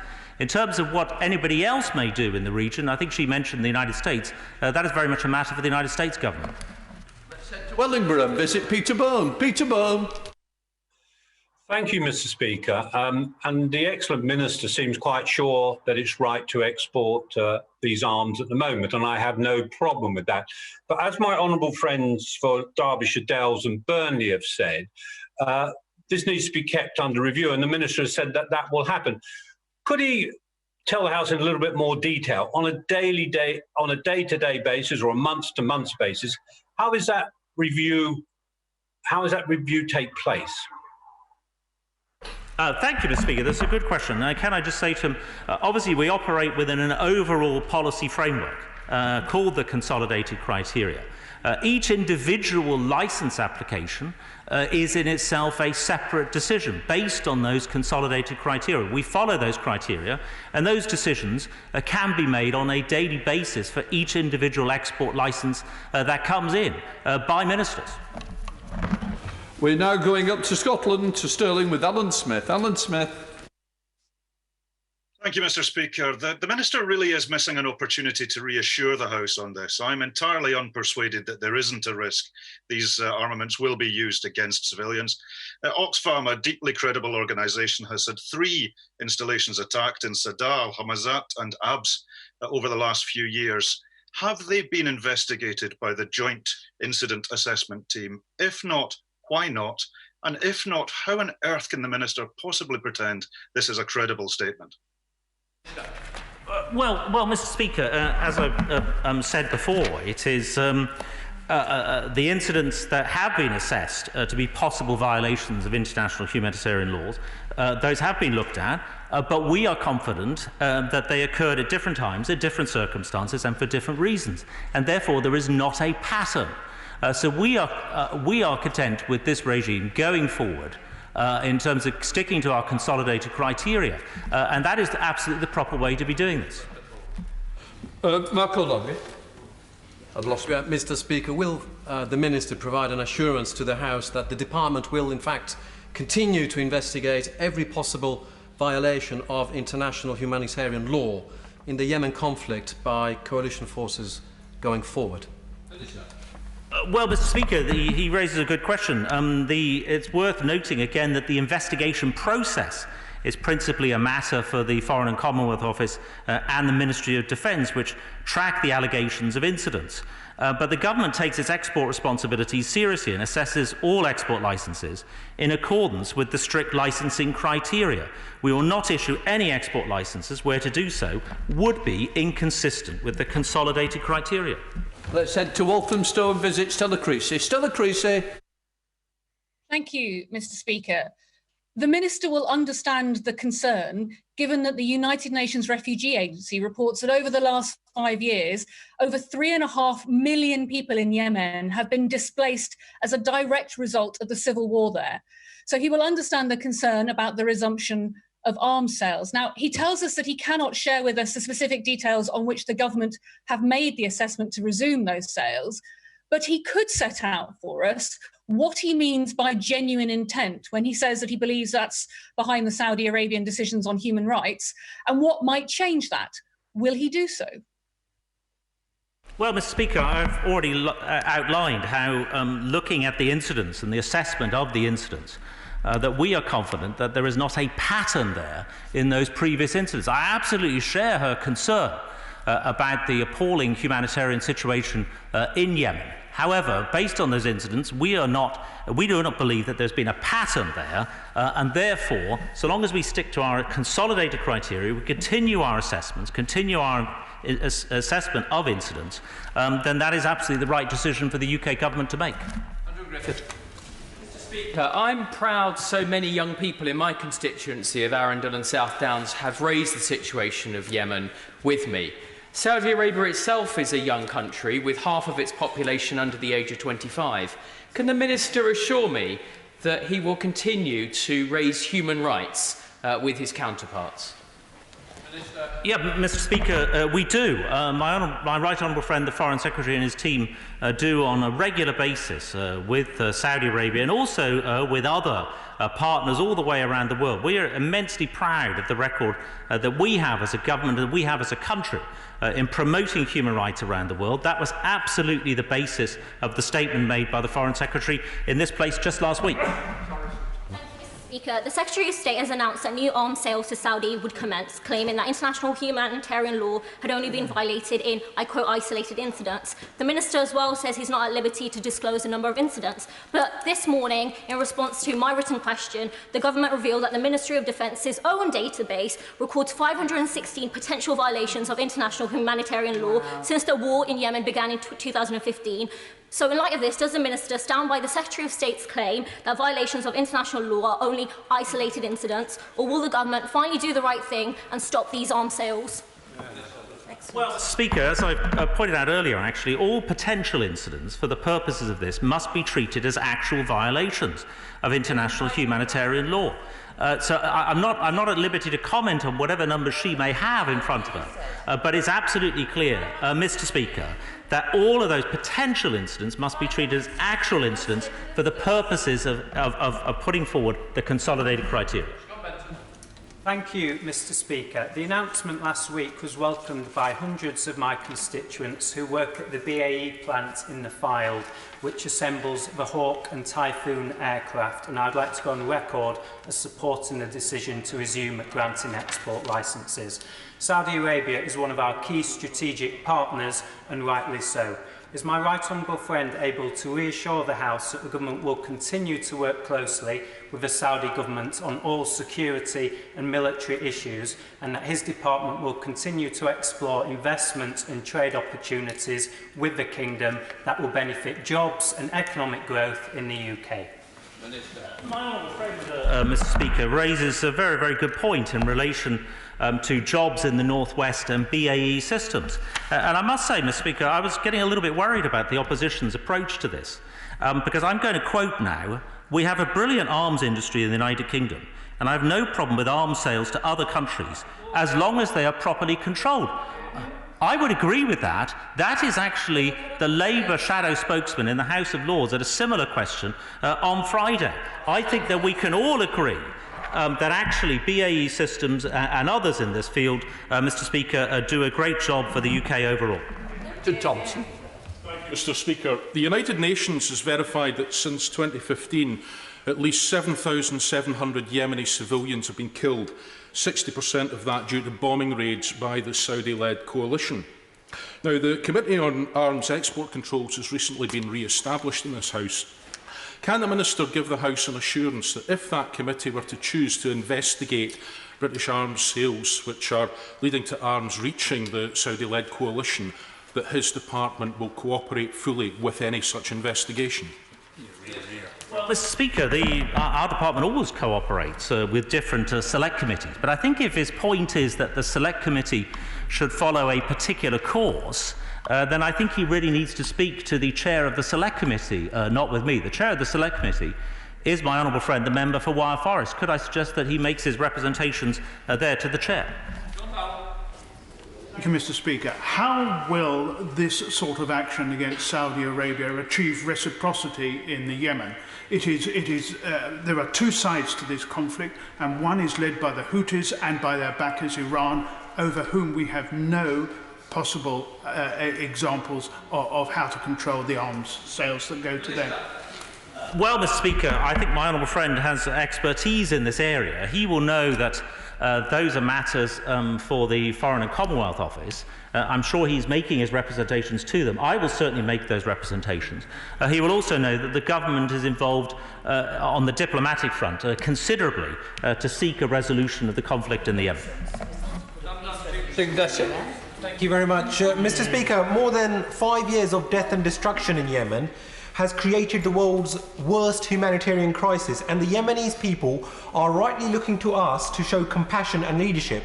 Despite compelling evidence that the Saudi-led coalition has violated international humanitarian law, Mr. Speaker, a day after the government finally held Saudi Arabia accountable for the brutal murder of Jamal Khashoggi, it announces the resumption of arms sales for use for the war in Yemen. So does the Minister concede this all makes the government's avowed concern for human rights look inconsistent, if not downright hypocritical? No, I don't agree with that at all, Mr. Speaker. You won't be surprised to find. And I think I've already answered the question in relation to the relationship between the announcement last week, which concerns individuals in relation to human rights, and this announcement in relation to the consolidated criteria for export controls. The Honourable Lady is absolutely right to ask her urgent question. None of us want to add to the awful situation in Yemen. Paris is working very hard with Berlin to finesse the German ban on German componentry in French arms exports. A country, of course, France, that has a more questionable approach to the consolidated criteria than this country does, and a country whose arms exports are skyrocketing. What are we to do about this, since I fear that the action being urged upon us by the Right Honourable Lady will have the effect of exporting jobs from her constituency and mine to France, a country with a far more questionable approach to the consolidated criteria, have absolutely no effect whatsoever on the welfare of people in Yemen. Well, Mr. Speaker, my right honourable friend may well be right. But it is important from our perspective to make sure that the UK does adhere and does follow the consolidated criteria. That is absolutely the basis of our policy in this area. We must stick rigidly to assessments based on the consolidated criteria. Thank you, Mr. Speaker. The government lost the appeal court case, then admitted that they contravened the instructions given by the appeal court, then abandoned their own appeal to the Supreme Court, and now they've decided, after abandoning the court case, that they're going to resume arms exports. Now, couldn't the Minister at least agree to publish the reasons for the resumption of issuing licences, with sensitive parts either taken out or redacted? Well, Mr. Speaker, we have published the reasons for why we are doing the policy that we're doing. We published in the form of a written ministerial statement to the House of Commons last week, and actually that's the subject today. I think in terms of his wider point about why we've withdrawn the appeal, Mr. Speaker, is that we don't think the appeal is any more necessary. We have in place the revised methodology, and we're putting in place the process to withdraw the appeal. Mr. Speaker, last week the Foreign Secretary revealed a new and seemingly ethical dimension to the UK's foreign policy. Yet within 48 hours we were back-selling arms to Saudi Arabia, and this government was refusing to take action against its friends in Bahrain who are about to execute 2 more political prisoners. Isn't it the truth that it is business as usual for any regime, however brutal, however undemocratic, as long as their pockets are deep enough and where this government thinks there is something to be gained. Isn't that the squalid truth of this? No, it isn't, Mr. Speaker. Absolutely. 32-33 withdrawn, so we're going over to Captain Bob Blackman. Bob Blackman. Mr. Speaker, the humanitarian situation in the Yemen is, of course, a proxy war between the Saudi Arabian-led coalition and the Iranians and their proxies, with the innocent civilians in the middle of it. So what efforts is my honourable friend taking to use his department's capability on trade to encourage these parties to come to the table and negotiate a political settlement, which the Yemen then can become a peaceful place for the innocent civilians to live in once again? Thank my honourable friend for his question, who's got great expertise in the region and in these matters. And the UK is involved right the way across. It's a whole of government effort to make sure that we seek a diplomatic solution in the region. If the Department of International Trade can play a role in that, we certainly will, and we certainly are. In terms of our relationship with Iran, it's very, very important that Iran also comply, particularly in relation to trade matters, in terms of the sanctions regime and the World Trade Organization. This decision reduces the bold statements made last week by the government on human rights and on the Magnitsky sanctions to just mere finger wagging. And if that's not correct, then in order to restore the government's credibility on this issue, it must publish the evidence on which it based its decisions that these are just mere isolated incidents. Well, Mr. Speaker, I mean, I could just say to him, I refer him to the answer I gave earlier, but I've already said repeatedly the reason that we're not publishing the reports on any incidents. Secondly, in terms of the international human rights violations regime launched last week by the Foreign Secretary, we do think that that new sanctions regime will give the UK a powerful new tool to hold to account those involved in serious human rights violations or abuses. 36 withdrawn. Chris Stevens. Thank you, Mr. Speaker. Provides true clarity about the total value that is exported to Saudi Arabia, including arms traded through open licences? And will he provide a number for how much the UK has profited from the conflict since the war began? Well, Mr. Speaker, could I refer him? We do publish quarterly the list of licences granted, and I would suggest that he have a look at that list. Owen. Thank you, Mr. Speaker. Can I thank my right honourable friend for explaining the great care and the very strict criteria that are applied in all export licence cases? And can he update the House with regard to the backlog of export licences that exist as to how quickly and carefully those will be able to be reviewed? Minister. I thank my right honourable friend for that question. There is a backlog. And I think it will take a few months to clear it. There are a few hundred applications, something of that magnitude. But with the policy that we launched last week, we will now begin to clear that backlog. The government's policy seems to be one of abject hypocrisy. The Minister has made a false distinction between the sanctions on individuals and wider policy, but that is simply not possible to do. Let me give him one example. General Ahmed al-Assiri was listed on the Foreign Secretary's sanctions list last week for his involvement in the unlawful killing of Jamal Khashoggi and commissioning the team who went to assassinate him. That is the same man, Mr. Speaker, who came to this House on the 29th of March 2017 to justify to myself and to many other members of this House in this building the Saudi actions in Yemen, including the use of British military support. How can it be that on the one hand we are sanctioning this individual for his unlawful actions, and yet he was at the very heart of the war in Yemen? Well, Mr. Speaker, I don't have information about individuals in any country in front of me as to who may or may not be subject to a sanctions regime.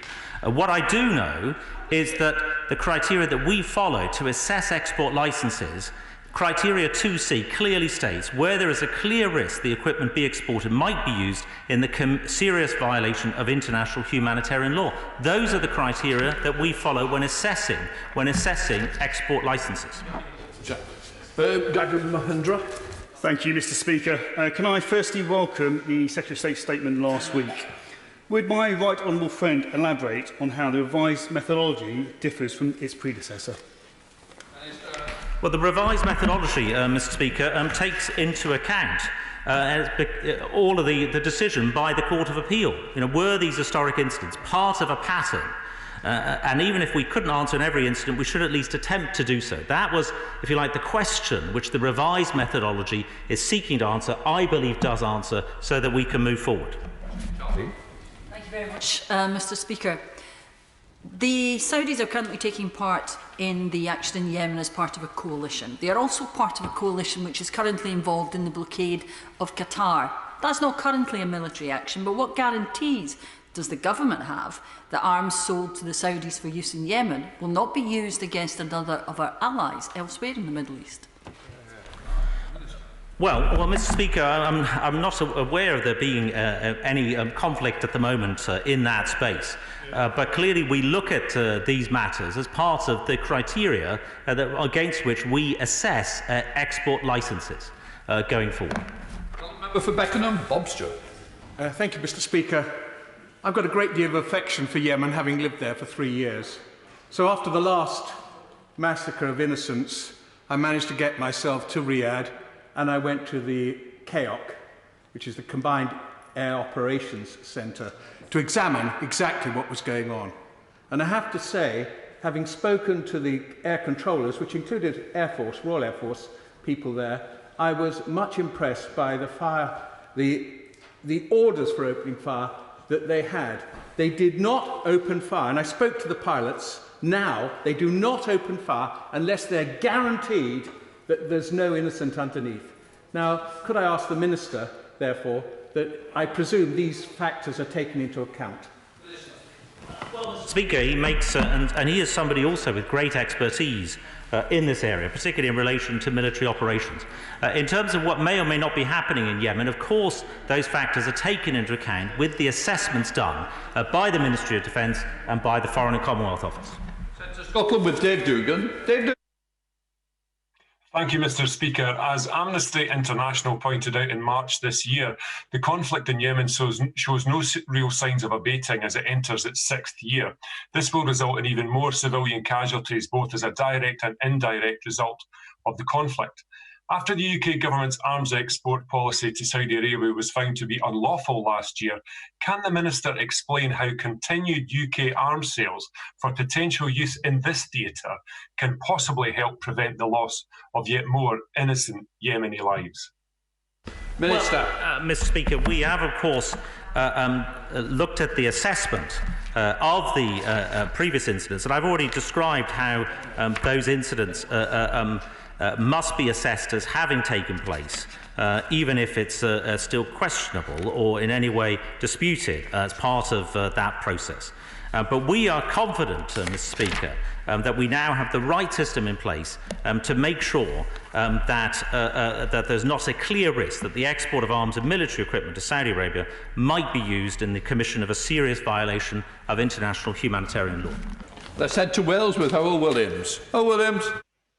Thank you, Mr. Speaker.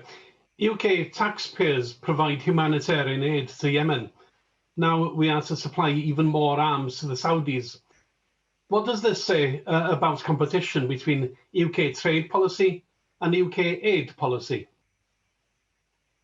Minister. Well, Mr. Speaker, DIT and DFID work, and the FCO work very closely together. I don't think it says anything that actually we're involved in different activities, but with the same objective of making sure that UK interests abroad are looked after, that we propagate a strong regime on international human rights protections, that we do foster trade, including with countries like Saudi Arabia in the region, and make sure that we do so with the national interest at the forefront.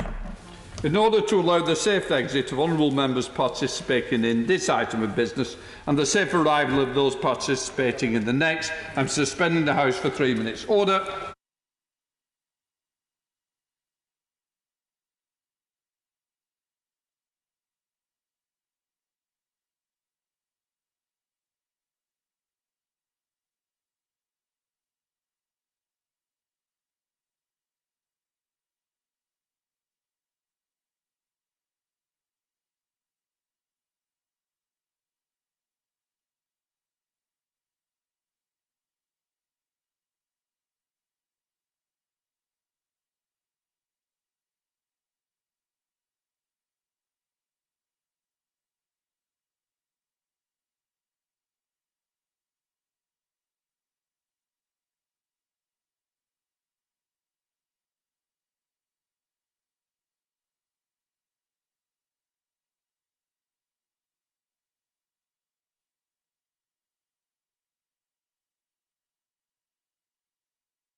Order. I now call the Chancellor of the Duchy of Lancaster to make a statement. Duchy of Lancaster. Thank you very much, Mr. Speaker. With your permission, I'd like to make a statement on our preparations for the end of the transition period. But before I do, can I place on record my thanks, and I'm sure that of the whole House, for the 20 years of service that Dave Prentice, the General Secretary of Unison, has given. Mr. Prentice announced today that he'll be standing down at the end of this year. He's been an exemplary trade union leader, and we've all been reminded during the COVID pandemic how much we depend on the public sector workers whom he speaks up for, and I would like to extend my best wishes to him on his retirement. On the 31st of January this year, Mr. Speaker, the United Kingdom left the European Union. And last month we confirmed to our European Union partners there would be no extension of the transition period beyond the 31st of December. My counterpart, as co-chair of the Joint Committee, confirmed that this marked a, quote, definite conclusion to the matter, and the deadline for extension has now passed. As a consequence, from the 1st of January 2021, we will embark on the next chapter in our history as a fully independent United Kingdom. With control of our economy, we can continue to put in place the right measures for COVID recovery. With control over the money that we send to Brussels, we can spend it on our priorities, investing in the NHS, spreading opportunity more equally across the UK, and strengthening our union. And we're also able to build a trading relationship with our neighbours in Europe that serves all our interests, while also developing new economic partnerships across the world, including opportunities for new and better trade deals with the US, Japan, New Zealand, Australia, and many other nations. The deal the Prime Minister struck last year, which the country backed in the general election, means that we can look forward with confidence to the end of the transition period on December the 31st. But of course there is still work to do to prepare.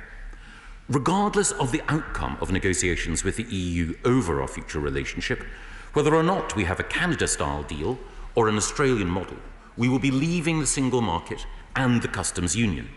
This will herald changes and significant opportunities for which we all need to prepare, government, business and individual citizens. So, Mr. Speaker, I'm announcing today two significant new initiatives that will bring financial support, further clarity and also reassurance for business and citizens. We're launching a major new public information campaign to make sure that everyone has the facts they need about the actions that we all need to take in order to be ready.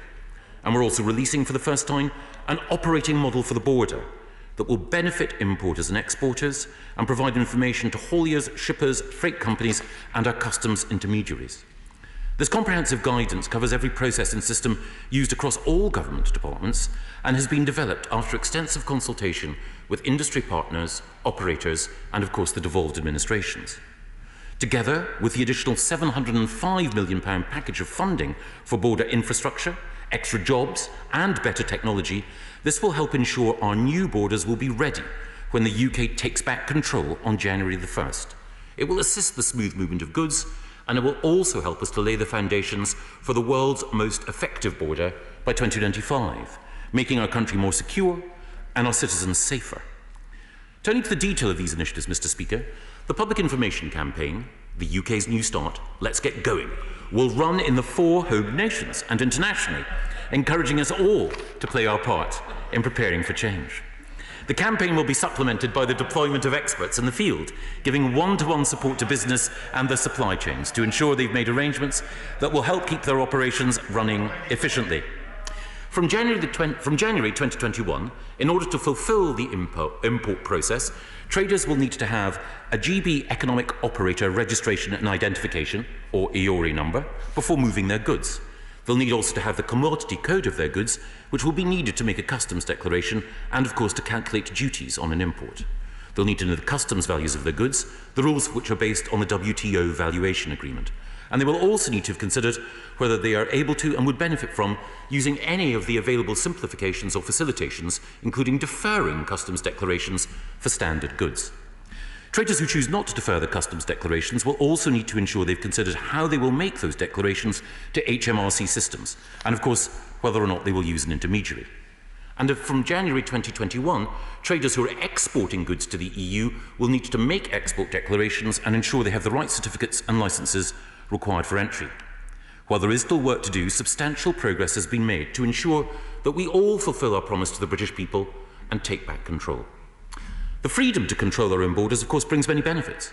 Our plans mean that we can introduce a migration policy which ensures that we're open to the world's best talent. and my right honourable friend, the Home Secretary, has set out further details of this today. A new, points-based immigration system will ensure that we can attract the scientists, innovators and entrepreneurs who can power future economic growth. It will also help us to ensure that our NHS attracts the very best professionals from across the world to our hospitals.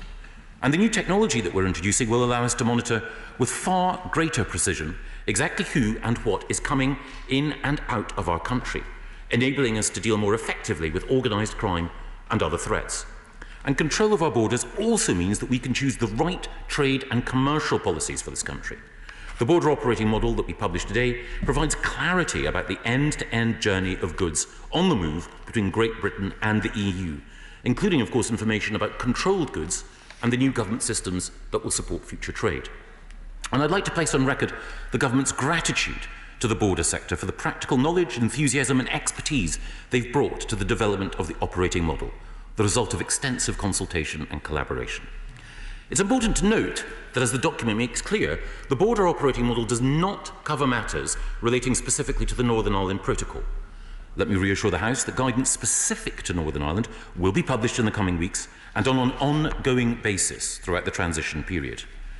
With autonomy, of course, comes the freedom to be practical and pragmatic in implementation, which is why, in the light of coronavirus and in order to give business and industry more time to adjust, we announced last month that border controls will be introduced in 3 stages up to the 1st of July 2021.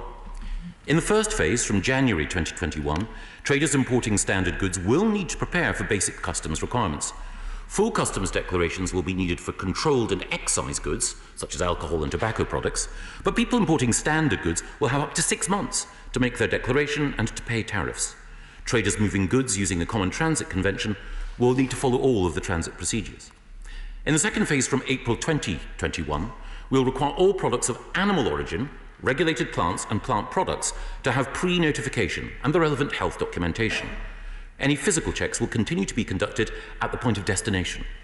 And in the third and final phase, from July 2021, traders moving all goods will have to make full customs declarations at the point of importation and, of course, pay relevant tariffs. Checks for animals, plants and their products will take place at border control posts in Great Britain. When we announced our approach to controls last month, we also confirmed that we would be building new border facilities in Great Britain for carrying out the required checks, as well as providing targeted support to ports to build new infrastructure.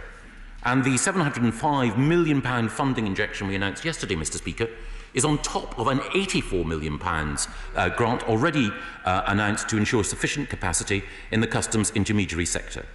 And that money will be used to do just that, preparing our border infrastructure for all these changes by improving and developing IT systems, recruiting more personnel and building new border posts. The actions, Mr. Speaker, that we're taking today are an important step towards readiness for the new opportunities that Brexit can bring. It is time for our new start, time for us to embrace a new global destiny, and therefore, Mr. Speaker, I commend this statement to the House. We now come to the Shadow Chancellor of the Duchy of Lancaster. Thank you, Mr. Speaker, and I would like to thank the Minister for advance sight of his statement this afternoon. I'd also like to associate myself with his comments about Dave Prentice, a great trade union leader, always fighting for a better deal for public sector workers. It is vital that businesses and jobs are supported and that the oven-ready deal that the country was promised is delivered upon this year.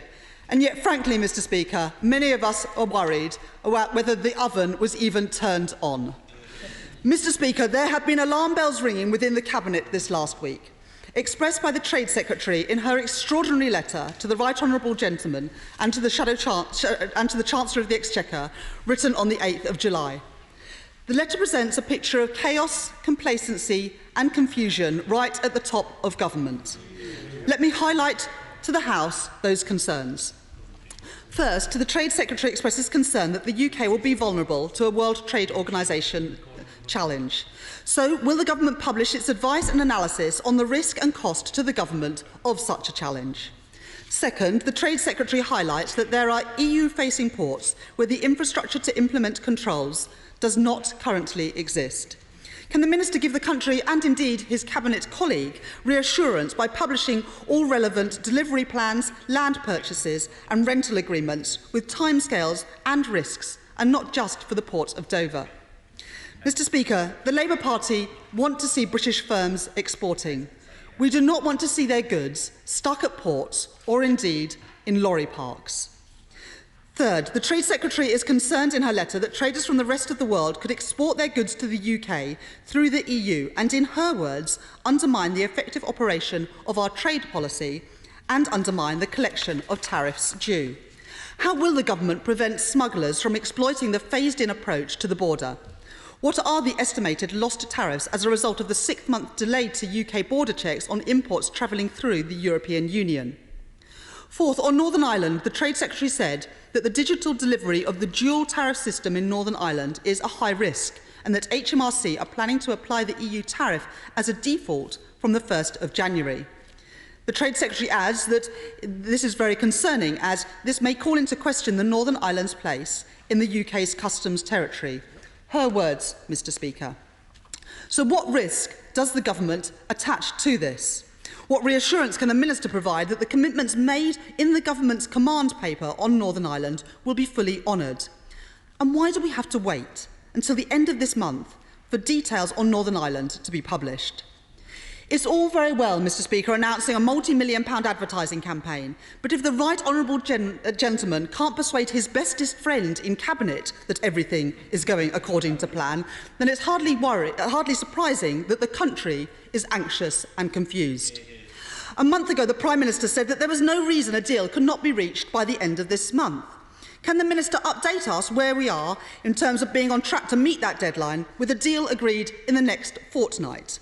The government has previously estimated that there will be up to 400 million customs declarations per year.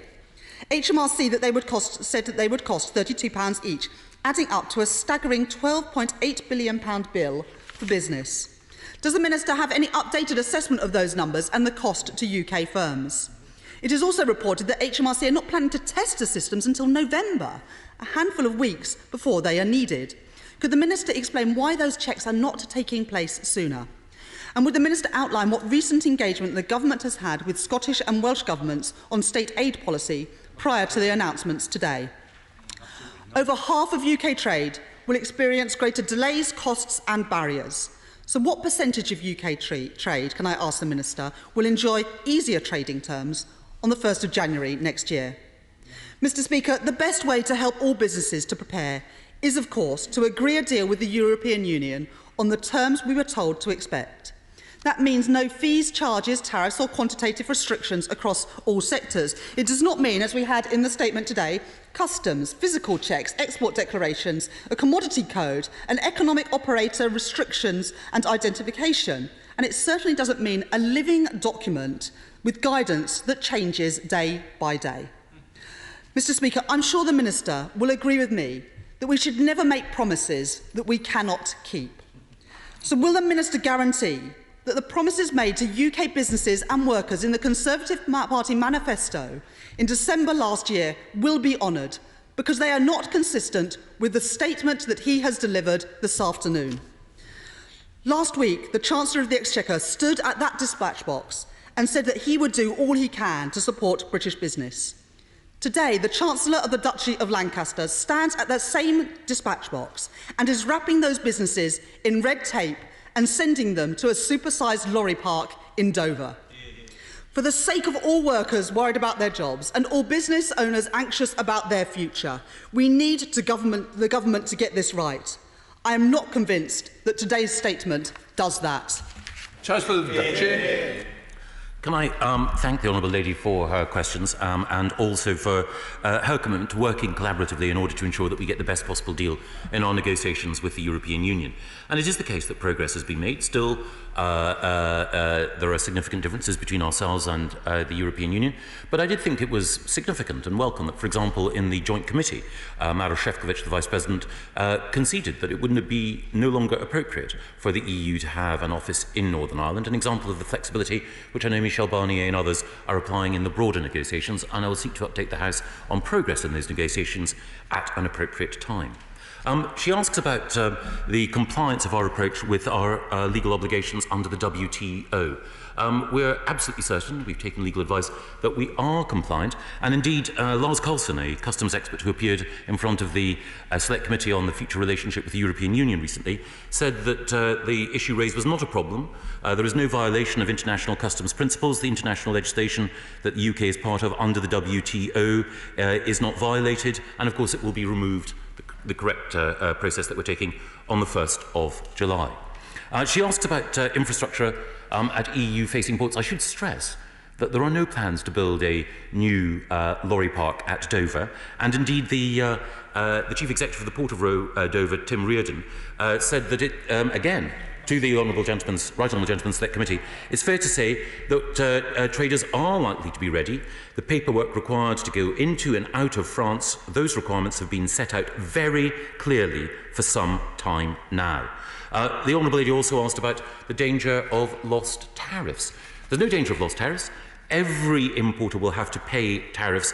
We're simply making sure that that process is staged. And it is also important to stress, as a number of those involved in the haulage industry and in the freight industry have emphasised, that this phased approach is a sensible and pragmatic way of ensuring that we can be in a stronger position. She asked about the situation in Northern Ireland. Is it the case that the EU tariff is the default? No, it is not. And she also asks about state aid. State aid, subsidy control, support for businesses is important, but it is also a reserved matter.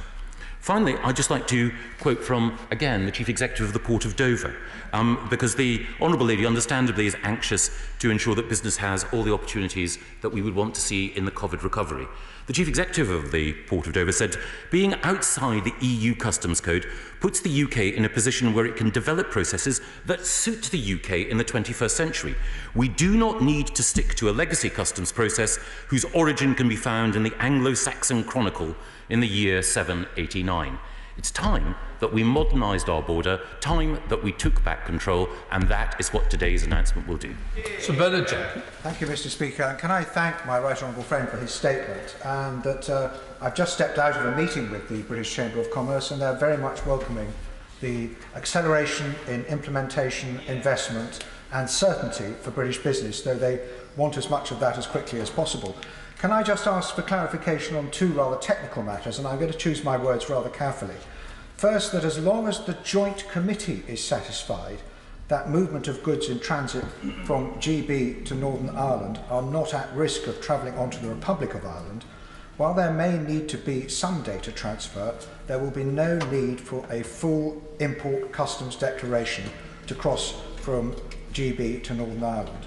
And secondly, now that the implementation of the final UK-EU border is going to be effectively phased to July 2021, and this could violate WTO rules, that there will be legal certainty that there will be no extension beyond July 2021, and that Parliament can provide that legal certainty in UK primary legislation if it's required. Chancellor of the Duchy. I'm very grateful to the Right Honourable Gentleman, the Chair of the Liaison Committee, for his thoughtful and detailed questions. On the first, which relates, of course, to the Northern Ireland Protocol, it is the case that there will need to be the provision of certain information in order to ensure that the UK plays its part in the implementation of the protocol in helping to protect the EU's single market, and we will be saying more about that later this month. On the point about the phased implementation of controls, we're entirely satisfied that that's compliant with WTO procedures, but he's right to stress that that's because it is a temporary regime, and we will ensure that there is no alteration to the timetable that we've set out. SNP spokesperson Pete Wishart. Well, here we are, Mr. Speaker, the end game of the disastrous and tortuous Brexit, all summed up neatly in a not too catchy slogan of "Let's get going." Dominic Cummings must have been up all night thinking of that one. We are now to have an economic downturn precipitated by COVID, compounded by their hard Brexit. It doesn't matter the chaos the Brexit will bring, it doesn't matter the damage it will inflict on the economy, the decimation of key sectors, the chaos at borders, the threat to livelihoods. All of this supremely inconsequential for all of these anti-EU obsessive. Let's get going. says the Chancellor of the Duchy, and we in Scotland intend to take him exactly at his word. Maybe not quite in the way that he intended, because we fully intend to get going from their disastrous Brexit Britain. 54% of the Scottish people now support Scottish independence. 54%. That support is only going to go up. And for the Tories, all they can now try to do is to impose their will on a recalcitrant Scotland. Their latest squeeze, of course, is to curb devolution, to attack the powers of the Scottish Parliament, to impose a UK single market on a Scotland wanting out of their UK. This, my Brexiteer friends, is the new UK superstate. Remember that word, superstate. All of its nightmarish controlling horror is used so chillingly but wrongly assigned to the European Union. The superstate is arriving for Scotland, but it's not wearing gold stars on blue, it is wearing a Union Jack. And all this will do is to turn that trickle of Remainers that are now supporting independence to a full-going flood. All I can say to the right honourable gentleman is we won't be participating in this new UK single market, making it work or implementing it. The only thing we'll be doing with it is using it as a recruiting sergeant for more people to independence. I suppose he's now got two choices when it comes to Scottish independence. He could do it easily and conveniently in partnership with us, or he could draw it out in a useless, self-defeating process of attrition. Either way, we win. Enjoy your Brexit, my Conservative friends. We won't be coming with you. You may be getting going from the EU, but is it right that we are getting going from the UK? Well, it's always a pleasure to see the Honourable Gentleman. And it's particularly good to see him in his place here in the chamber. I have to say that is a particularly brave move, given the comments of the First Minister of Scotland over the course of the weekend, because it may well be the case, if as rumoured, that quarantine regulations mean that people can't move from England to Scotland, that he'll be imprisoned in this place for far longer than he ever anticipated. But I for one, will be cheering because I so enjoy his company. The Honourable Gentleman, as is his wont and as is his right, chose to skate lightly over the detail in his response, but nevertheless he made a number of important points. He suggested that as a result of our departure from the European Union, we would be curbing devolution. That's not the case. It is the case that there are more than 100 powers that return to the Scottish Parliament as a result of our leaving the European Union. Far from being a power grab, it is a power surge for all of the parliaments of the United Kingdom. He also made the point that, which we know that it's the Scottish National Party's policy to leave the UK, but then to join the European Union, which would mean that all of those powers that flow to the Scottish Parliament would be returned to Brussels, including, of course, the return of Scotland's capacity to regulate its own fishing waters to the EU as Scotland was shackled to the common fisheries policy. So the SNP's position, curiously, is to demand fewer powers for the Scottish Parliament and more powers for the European Commission. Not, I think, a popular view in Fraserburgh. And then the final thing that I would say is that the Honourable Gentleman, of course, talked about our proposals, which are designed to ensure that Scotland's businesses and Scotland's citizens can continue to sell their goods and their services into the rest of the UK.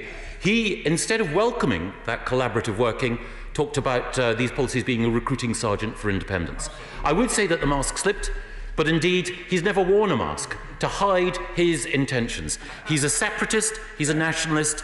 I love him dearly, but as long as he cleaves to that ideology, then I'm afraid we have to recognise that he's in the wrong boat. Alexander Stafford. Thank you, Madam Deputy Speaker. The people of Rhondda Valley voted overwhelmingly for Brexit 4 years ago, yet still we are here. Does my right honourable friend agree with me that the public wants to hear more of the opportunities that come leaving the European Union, and rather than the scaremongering and doing down a country that we keep hearing from the ventures opposite?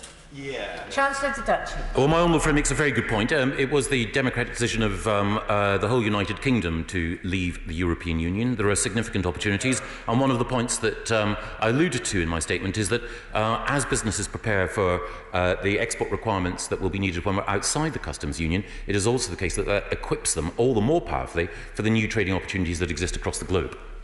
Hilary Benn. Thank you very much. Indeed, Madam Deputy Speaker. The right honourable gentleman says he's not intending to create a massive concrete lorry park in Ashford. I just gently point out that if the lorries arriving there don't park up and stop, it'll be very hard for people to check their paperwork, so the lorries will be parking. But can he clarify something about this site? Will it just be for lorries leaving the UK to check that they have the right paperwork so they don't clog up the system at Dover and in Calais? Or will it be for checks on goods coming into the UK in lorries, or both? And will it be operational along with the goods vehicle movement service IT system by the end of this year? Chancellor. Well, I'm very grateful to the Right Honourable Gentleman because it gives me a chance to clarify a number of points. The Honourable Lady suggested that we would be building a lorry park at Dover. As the Honourable Gentleman points out, we're specifically moving infrastructure away from the port. And as the Chief Executive of the Port of Dover, Tim Reardon, pointed out, indeed to his own committee, one of the most helpful things that came out of the government's announcement was the commitment to construct new control infrastructure away from the port, away from the key pinch point. And combined with the GVMS system, to which he alludes, this will ensure that we have the free flow of freight, none of the anticipated problems that have been mentioned, and as a result, this investment in infrastructure will ensure that we can have lorries moving out of the UK to the EU with our high-quality goods. Andrew Mitchell. Thank you, Madam Deputy Speaker. I'm very glad that my right honourable friend is responsible for this with his acknowledged administrative flair. And I want to raise with him an esoteric point which has been raised by constituents consistently, and it is this. What is going to replace the regime which has so successfully allowed our constituents to travel in their thousands with their dogs across the Channel? Will he try to ensure that the existing pet passport arrangement for dogs and other pets is able to continue after the end of this year? Chancellor of the Duchy. Well, my right honourable friend makes an important point. I should say that my right honourable friend, like me and like many of his constituents, is a proud dog owner. Scarlett Mitchell is, I think, a previous winner of the Westminster Dog of the Year competition. But seriously, it is the case that people cherish the opportunity to travel with their pets. If we are not a listed country, then there will be additional procedures that individual pet owners will have to follow beyond those which currently exist. But we're confident that we will be a listed country because we have none of the health risks here in the UK that those countries which are not listed by the EU have. So I'm confident that, that he and Scarlett, who's a beautiful Mitchell, which I believe is the full name of his pet, will be able to continue to visit France. We now go to Barry Shearman. Thank you, Madam Deputy Speaker. Can I inform the Secretary of State that as a member of the Select Committee on Leaving Europe and the future relationship with Europe, I find it rather negative of him to take out of context some of the quotes from the witnesses that have given evidence to the committee. I've heard all the evidence since I've been a member, and I have to tell him that my view is we're heading for a disaster. And what does he say to a leading businessman in my constituency? He said, we're staggering because of coronavirus, out of the, coming out of the ring, having gone 15 rounds with Anthony Joshua, only to find, as we leave this chaos of leaving Europe, we've got Tyson Fury for another 15. Is it fair to do this to our great British public? Chancellor of the Duchy. Seconds out round one, I'm tempted to reply. But the Honourable Gentleman, the Right Honourable Gentleman, knows that I have great affection and respect for him. And indeed, it was his questioning at the Select Committee that helped elucidate some of the opportunities that leaving the European Union can bring. The customs expert Lars Carlson, whom I mentioned earlier, who spoke before the committee, talked about leaving the European Union being a great opportunity, because part of the UK strategy and global vision for trade opens up totally new industries here which can be more efficient and bring additional benefits to British business. So I think it's important, of course, to be aware of the challenges, but also the opportunities. Julian Smith. And Deputy Speaker, with so many of our small and UK-wide businesses struggling to survive following the COVID crisis, the idea of adding additional friction and costs to the trading relationship with their biggest market is really and deeply problematic and worrying. My right honourable friend has worked extremely hard for the country over the past few months, but can I urge him and request of him to do everything he can to ensure that the UK gets a deal with minimal tariffs and minimal friction? Chancellor Can I again thank my right honourable friend for the role that he played in reconstituting the Northern Ireland Executive earlier this year, which has made the whole process, of course, of agreeing the approach towards the Northern Ireland Protocol and safeguarding the rights of Northern Ireland citizens significantly easier. And I think we should all be grateful for his leadership in that role, which helped advance the cause of peace. I should say that on the specific point about securing a comprehensive free trade agreement with the European Union, I'm completely with him. I think that it would be better for us to have, as the Honourable Lady also mentioned, the zero tariff, zero quota approach that we can secure through a comprehensive FTA. But I should add that whether or not we secure that FTA, many of the steps that I've outlined today will be required by business as no regret steps anyway. We now go to James Murray. Thank you, Madam Deputy Speaker. At the end of March, I was told by the Health Minister, the Honourable Member for Mid-Bedfordshire, that any European Union centrally authorised COVID-19 vaccine would be authorised in the UK during the transition period, and that the government was working to ensure that UK patients can access the best and most innovative medicines beyond the 31st of December 2020. Can the Minister now guarantee that whatever else changes at the end of this year, there will be no risk of any delay after 31st of December in the UK acquiring a COVID-19 vaccine in comparison to countries in the EU? Chancellor of the Duchy. Well, I'm grateful to the Honourable Gentleman for his question. It is the case that there is global collaboration through the CEPI programme in order to try to ensure that all countries who are determined to deal with the COVID-19 threat can work together in order to develop a vaccine. And we have relationships with European and other nations which are there to ensure that we're in a strong position to be able to provide a vaccine for our citizens once one is effectively tested. Thank you, Madam Deputy Speaker. Buckinghamshire has more micro-businesses than any other county in the country. What steps is my right honourable friend taking to ensure that these very smallest firms are fully aware of the steps that they will need to take so that they really can get going with the new opportunities they will enjoy after the transition period? Chancellor of the Duchy. Well, my honourable friend makes an important point. In Buckinghamshire and elsewhere where there are micro-businesses, they can take advantage of the new information campaign that we provided. There is an online checker which will allow them to judge whether or not they have taken the steps appropriate in order to be ready to trade. They can also register for regular updates in order to ensure that they are making progress in a timely fashion.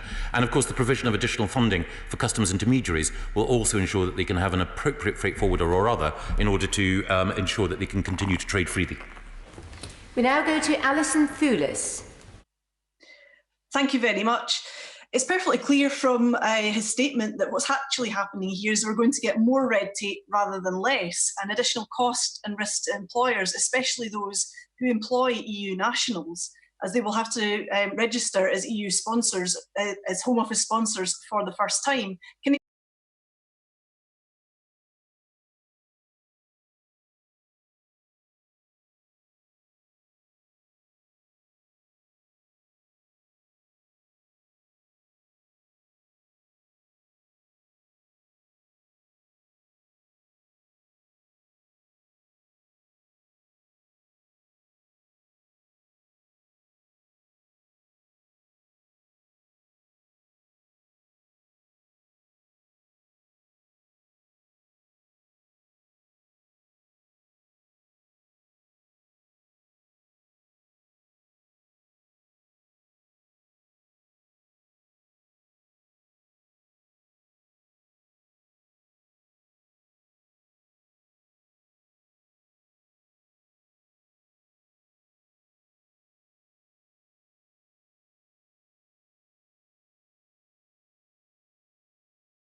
acknowledged some of the costs and attempted to highlight the opportunities of Brexit. But opportunities in financial terms currently equate to zero.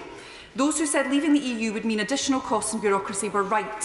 One of these costs are now becoming clear: more money on top of the £100 million previously spent on comms, and now £705 million on border infrastructure. No frictionless trade after all. So when will the government be in a position to respond to the 50 questions raised today by the Food and Drink Federation, particularly the how? Chancellor of the Duchy. Well, I'm grateful to the Honourable Lady, and it will be the case that I and my colleague, the Secretary of State for DEFRA, will respond to the Food and Drink Federation's helpful questions. The FDF has been a valued partner in our preparation for our departure from the European Union, and I'd like to pay tribute to Ian Wright and all those who work for the Food and Drink Federation in making sure that they work with us in order to provide every part of the supply chain with the information it needs. Justin Madders. Thank you, Madam Deputy Speaker. By my reckoning, the grant being offered to the customs intermediary sector will probably cover the costs of the customs officers that will be needed for about a couple of weeks. So what estimate has he made of the annual cost to UK businesses of complying with these new customs rules? Chancellor of the Duchy. If I can gently correct the Honourable Gentleman, it's not the case that the grant is there for customs officers, not the case it's there for HMRC staff or Border Force staff. The £84 million is there for customs intermediaries who are commercial actors, and as was pointed out in the quotations that I used earlier, this is a significant opportunity for the UK to grow rather than retreat. Jason McCartney. Thank you, Madam Deputy Speaker. I've been speaking to local business bosses recently who are very much looking forward to having the opportunity to trade freely with the rest of the world. With that in mind, can my right honourable friend confirm what support will be available for those individual businesses following the launch of the Check, Change and Go campaign? Chancellor of the Duchy. Well, my own friend is absolutely right. There will be significant new opportunities, and as businesses prepare for life outside the customs union, with the help and the support that we're announcing today, that will equip them more easily to take advantage of global trade opportunities as well. And we will make sure that there are a field force of appropriate advisors to supplement the online checker, which I know he and I will bring to the attention of the businesses in our constituency. David Linden. Thank you very much indeed, Madam Deputy Speaker.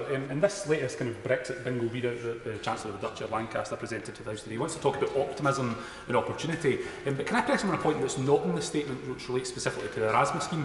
Many young people at Loch End High School and Easterhouse were able to take part in the Erasmus scheme. Going forward, as we head 5.5 months away, what kind of hope, what opportunity can you offer them? Or is it a case with the Tory government they're taking away that opportunity? The Duchy. Well, it is the case that after consultation indeed with devolved administrations, we're negotiating to seek a potential continuation of involvement in the Erasmus scheme, as we are seeking to continue participation in scientific collaboration as well. But one of the things that I would say about the fate of children in Easterhouse and in other parts of Glasgow is that their life chances have fallen backwards relative to other parts of the United Kingdom as a result of the education policies that the Scottish Government have put in place. It used to be the case that Scotland was ahead of England in international league tables for reading, writing and mathematics. It's now the case that Scotland has fallen behind, and the response of the Scottish Government has been no longer to participate in some of those international comparisons. Hiding from scrutiny is no way to help Scotland's children. Nikki.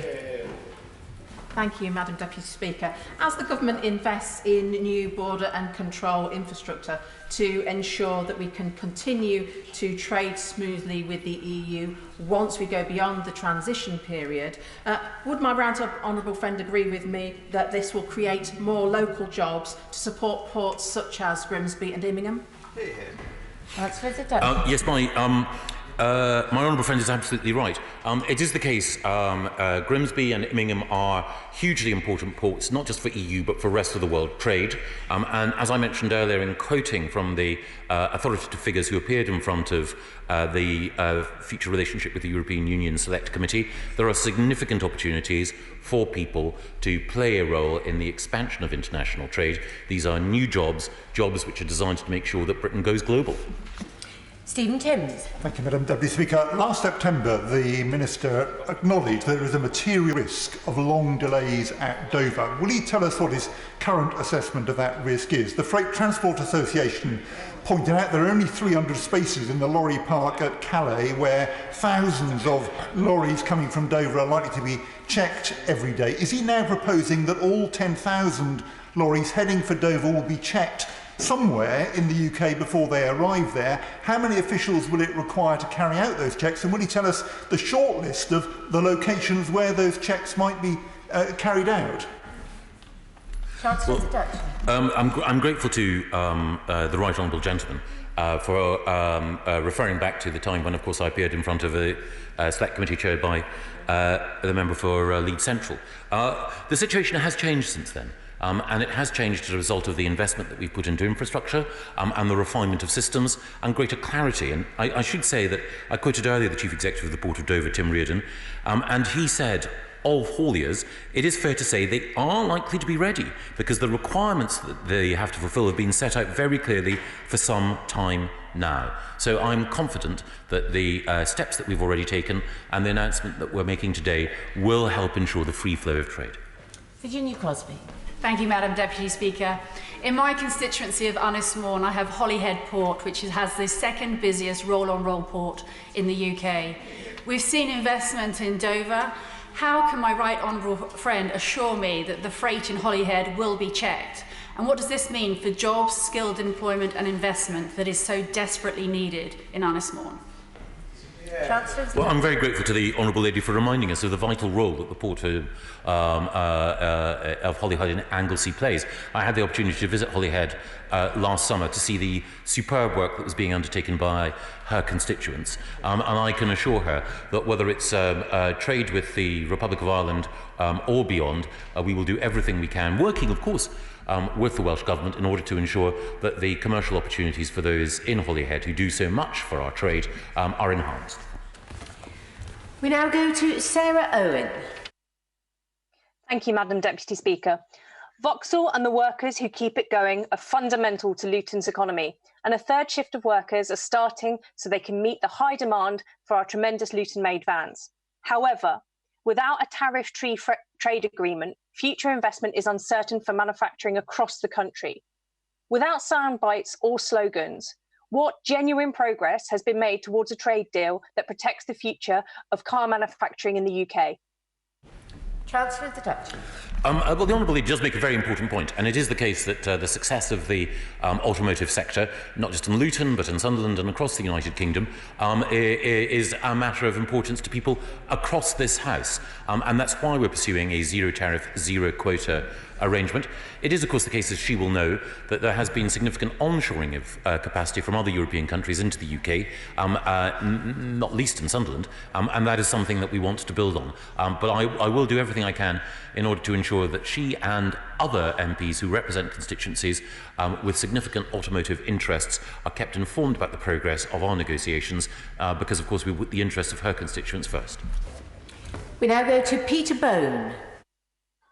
Thank you, Madam Deputy Speaker, and may I thank the Secretary of State for coming to the House and updating us, and as he always does on a regular basis. I wonder if he's had an opportunity to see the report today published by the Centre for Social Justice, entitled "It Still Happens Here, Fighting Slavery in the 2020s," which estimates there are 100,000 modern-day slaves in this country, which has been made a lot easier to achieve by the evil human trafficking gangs by allowing free movement of people.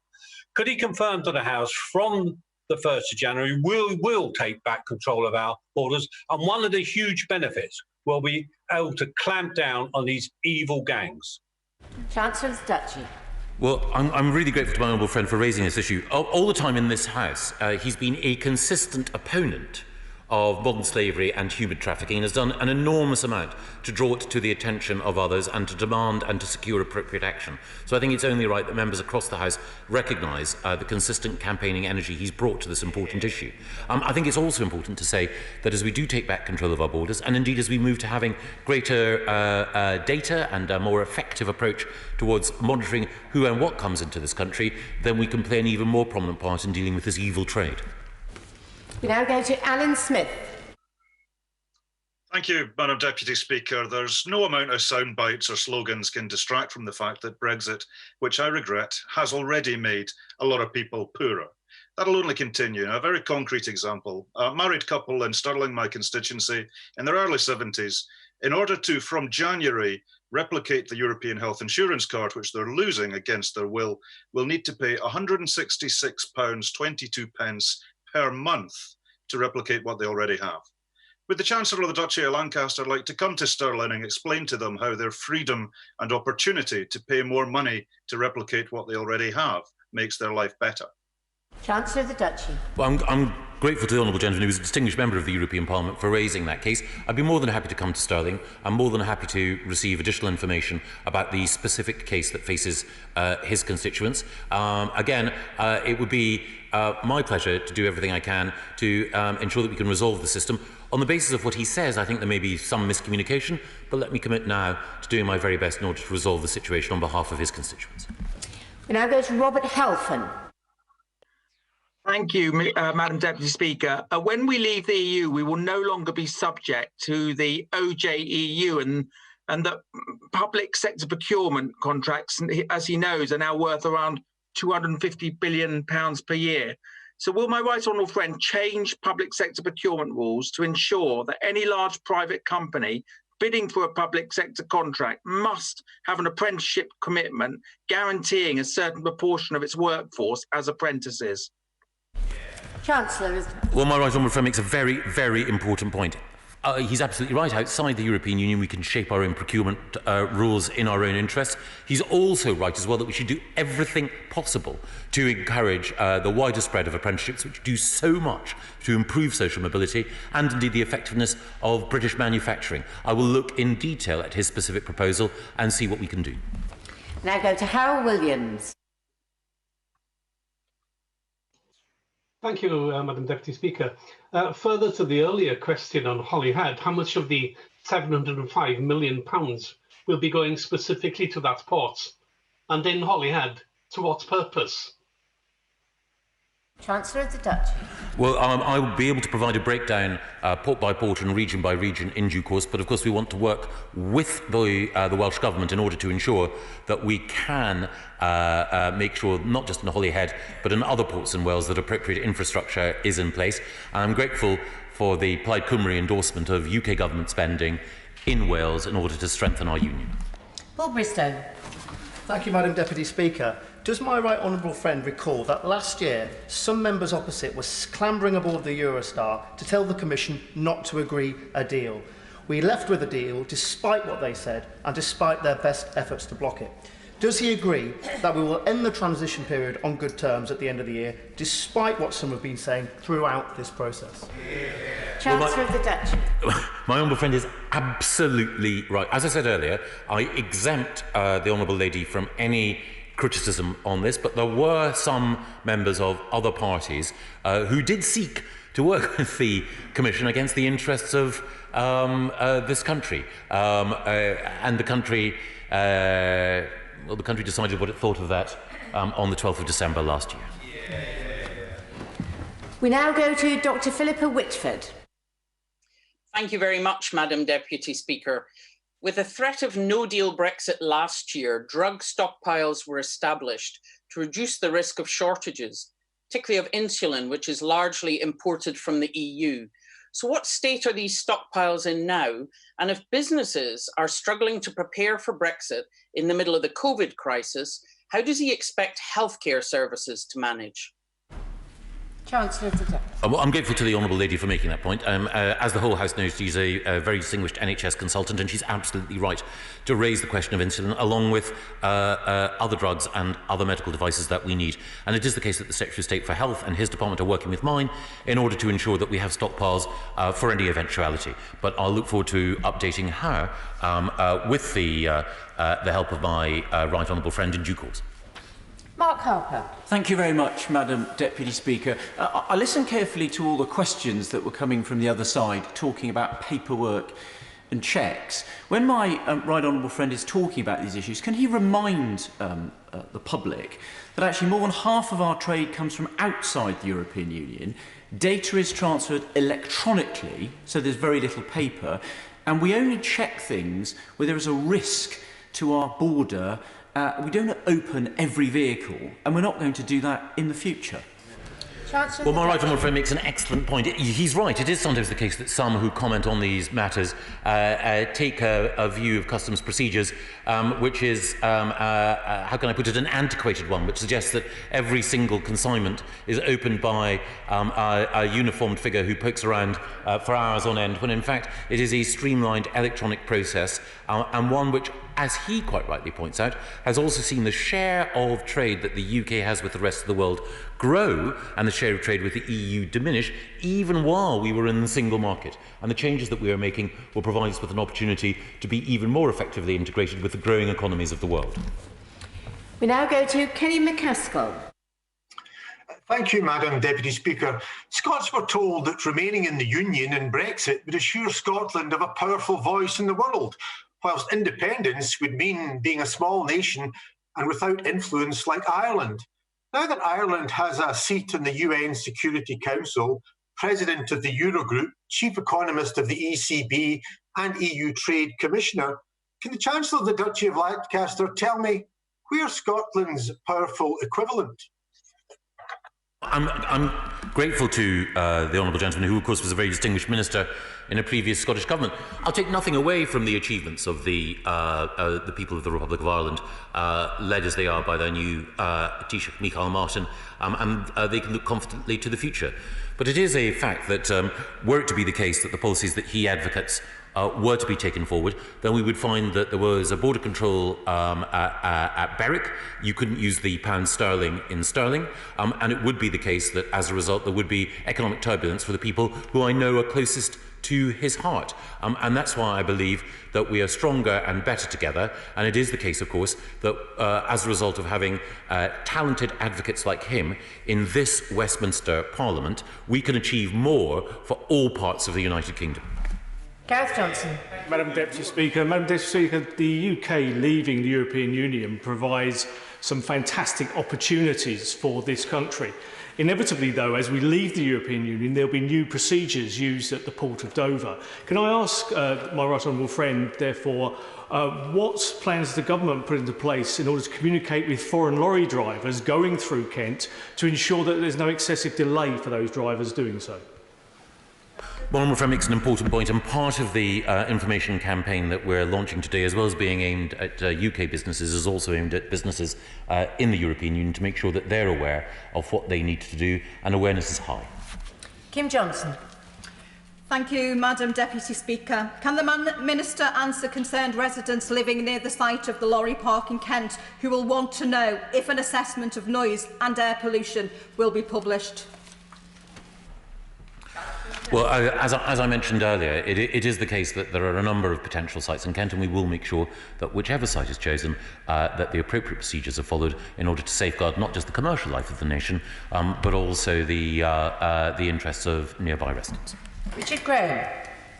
Madam Deputy Speaker, last year the previous head of HMRC said that less than half of the 130,000 UK businesses only exporting to the EU had engaged on likely changes. While understandable then, it's vital that changes now. So while my right honourable friend strives to deliver the comprehensive free trade agreement that everyone on both sides of the English Channel needs, will he also mobilise the army of British Chambers of Commerce, the FSB, growth hubs and other organisations to make sure that their seminars are planned as soon as possible with frequently answered questions, so that when on January the 1st the rules change, our many exporting small businesses do not find this a surprise? Well, my honourable friend is absolutely right. I should say, of course, that he's been a very effective advocate for Britain's global trading future, making sure that rising economies in East Asia have the opportunity of working well with UK businesses. He is also right that we need to work together, government, business representative organisations and others, in order to ensure that businesses are prepared. He's right, we do want a comprehensive free trade agreement with the EU, but whether or not we secure that agreement or not, outside the customs union, we will need to adapt to a new approach, and we need to work together in order to ensure we can do that properly. Rob Roberts. Thank you, Madam Deputy Speaker. I was asked by a friend yesterday why I wanted to be a Conservative MP. My answer was very simply empowerment. I've always felt that this side of the House is all about giving people the tools and choices to make their own lives better. I wonder would my right honourable friend agree that after all of the predictions of doom, blatant scaremongering from the opposition parties that we've sadly still seen here today, that it's this word of empowerment that's key to the UK to forge a positive way in the world, upon which we must be completely focused on all sides of this House and in every nation of our Union. Well, I completely agree with my honourable friend. It is the case, of course, as we know, that a majority of people in Wales voted to leave the European Union. They did so as part of a United Kingdom because they believed that it was important that more powers flow to this Parliament, as they will also flow to the devolved administrations, so that those who represent them are empowered to take decisions in their name. May I say that when his friend asked him why he wanted to be a Conservative MP, can I say that I'm very glad that he did choose to become a Conservative MP. He is a huge asset to this House. I have to say, though, if anyone were to ask me why I became a Conservative MP, I think that, I can return and reply to the House in due course and exactly why. All I would say is it's a pleasure to be on the same benches as the Honourable Gentleman. Final question, Rosie Duffield. Thank you, Madam Deputy Speaker. I'm greatly concerned, as are very many of my constituents, that the lorry park announced in the newspapers will cause serious tailbacks, another summer of traffic chaos and particular problems for those travelling to the nearest A&E department at William Harvey Hospital. Can the Minister assure me that this issue and that of a potential alarming rise in air pollution, as mentioned by my honourable friend, but not properly addressed or answered, are being addressed properly and seriously for East Kent? Yes, no, I completely understand. And one of the reasons why I hope that the Honourable Lady will be able to join other Kent MPs in a meeting is to provide her with reassurance on that front. Thank you. Thank you. Oh, point of order, Stephen Doughty. Thank you, Madam Deputy Speaker. You will recall the urgent question that Mr Speaker kindly granted the Honourable Member for West Worthing last week. So I regret to inform you, Madam Deputy Speaker, that Bahrain's highest court today has, via Instagram, announced confirmation of the death sentences against Mohammed Ramadan and Hussein Musa, who were tortured. This is obviously utterly unacceptable, and the risk that these sentences are carried out is imminent, and not least given the UK's direct support for the agencies implicated in their torture and forced confessions, and the Minister saying he would speak publicly and loudly if the death sentences were confirmed today. Have you had any notice, Madam Deputy Speaker, of a statement from the Foreign Office on what they now plan to do, including raising this at the highest levels, including with the King, to urge clemency? Well, I thank the Honourable Member for giving me notice of this point of order about a clearly very distressing matter.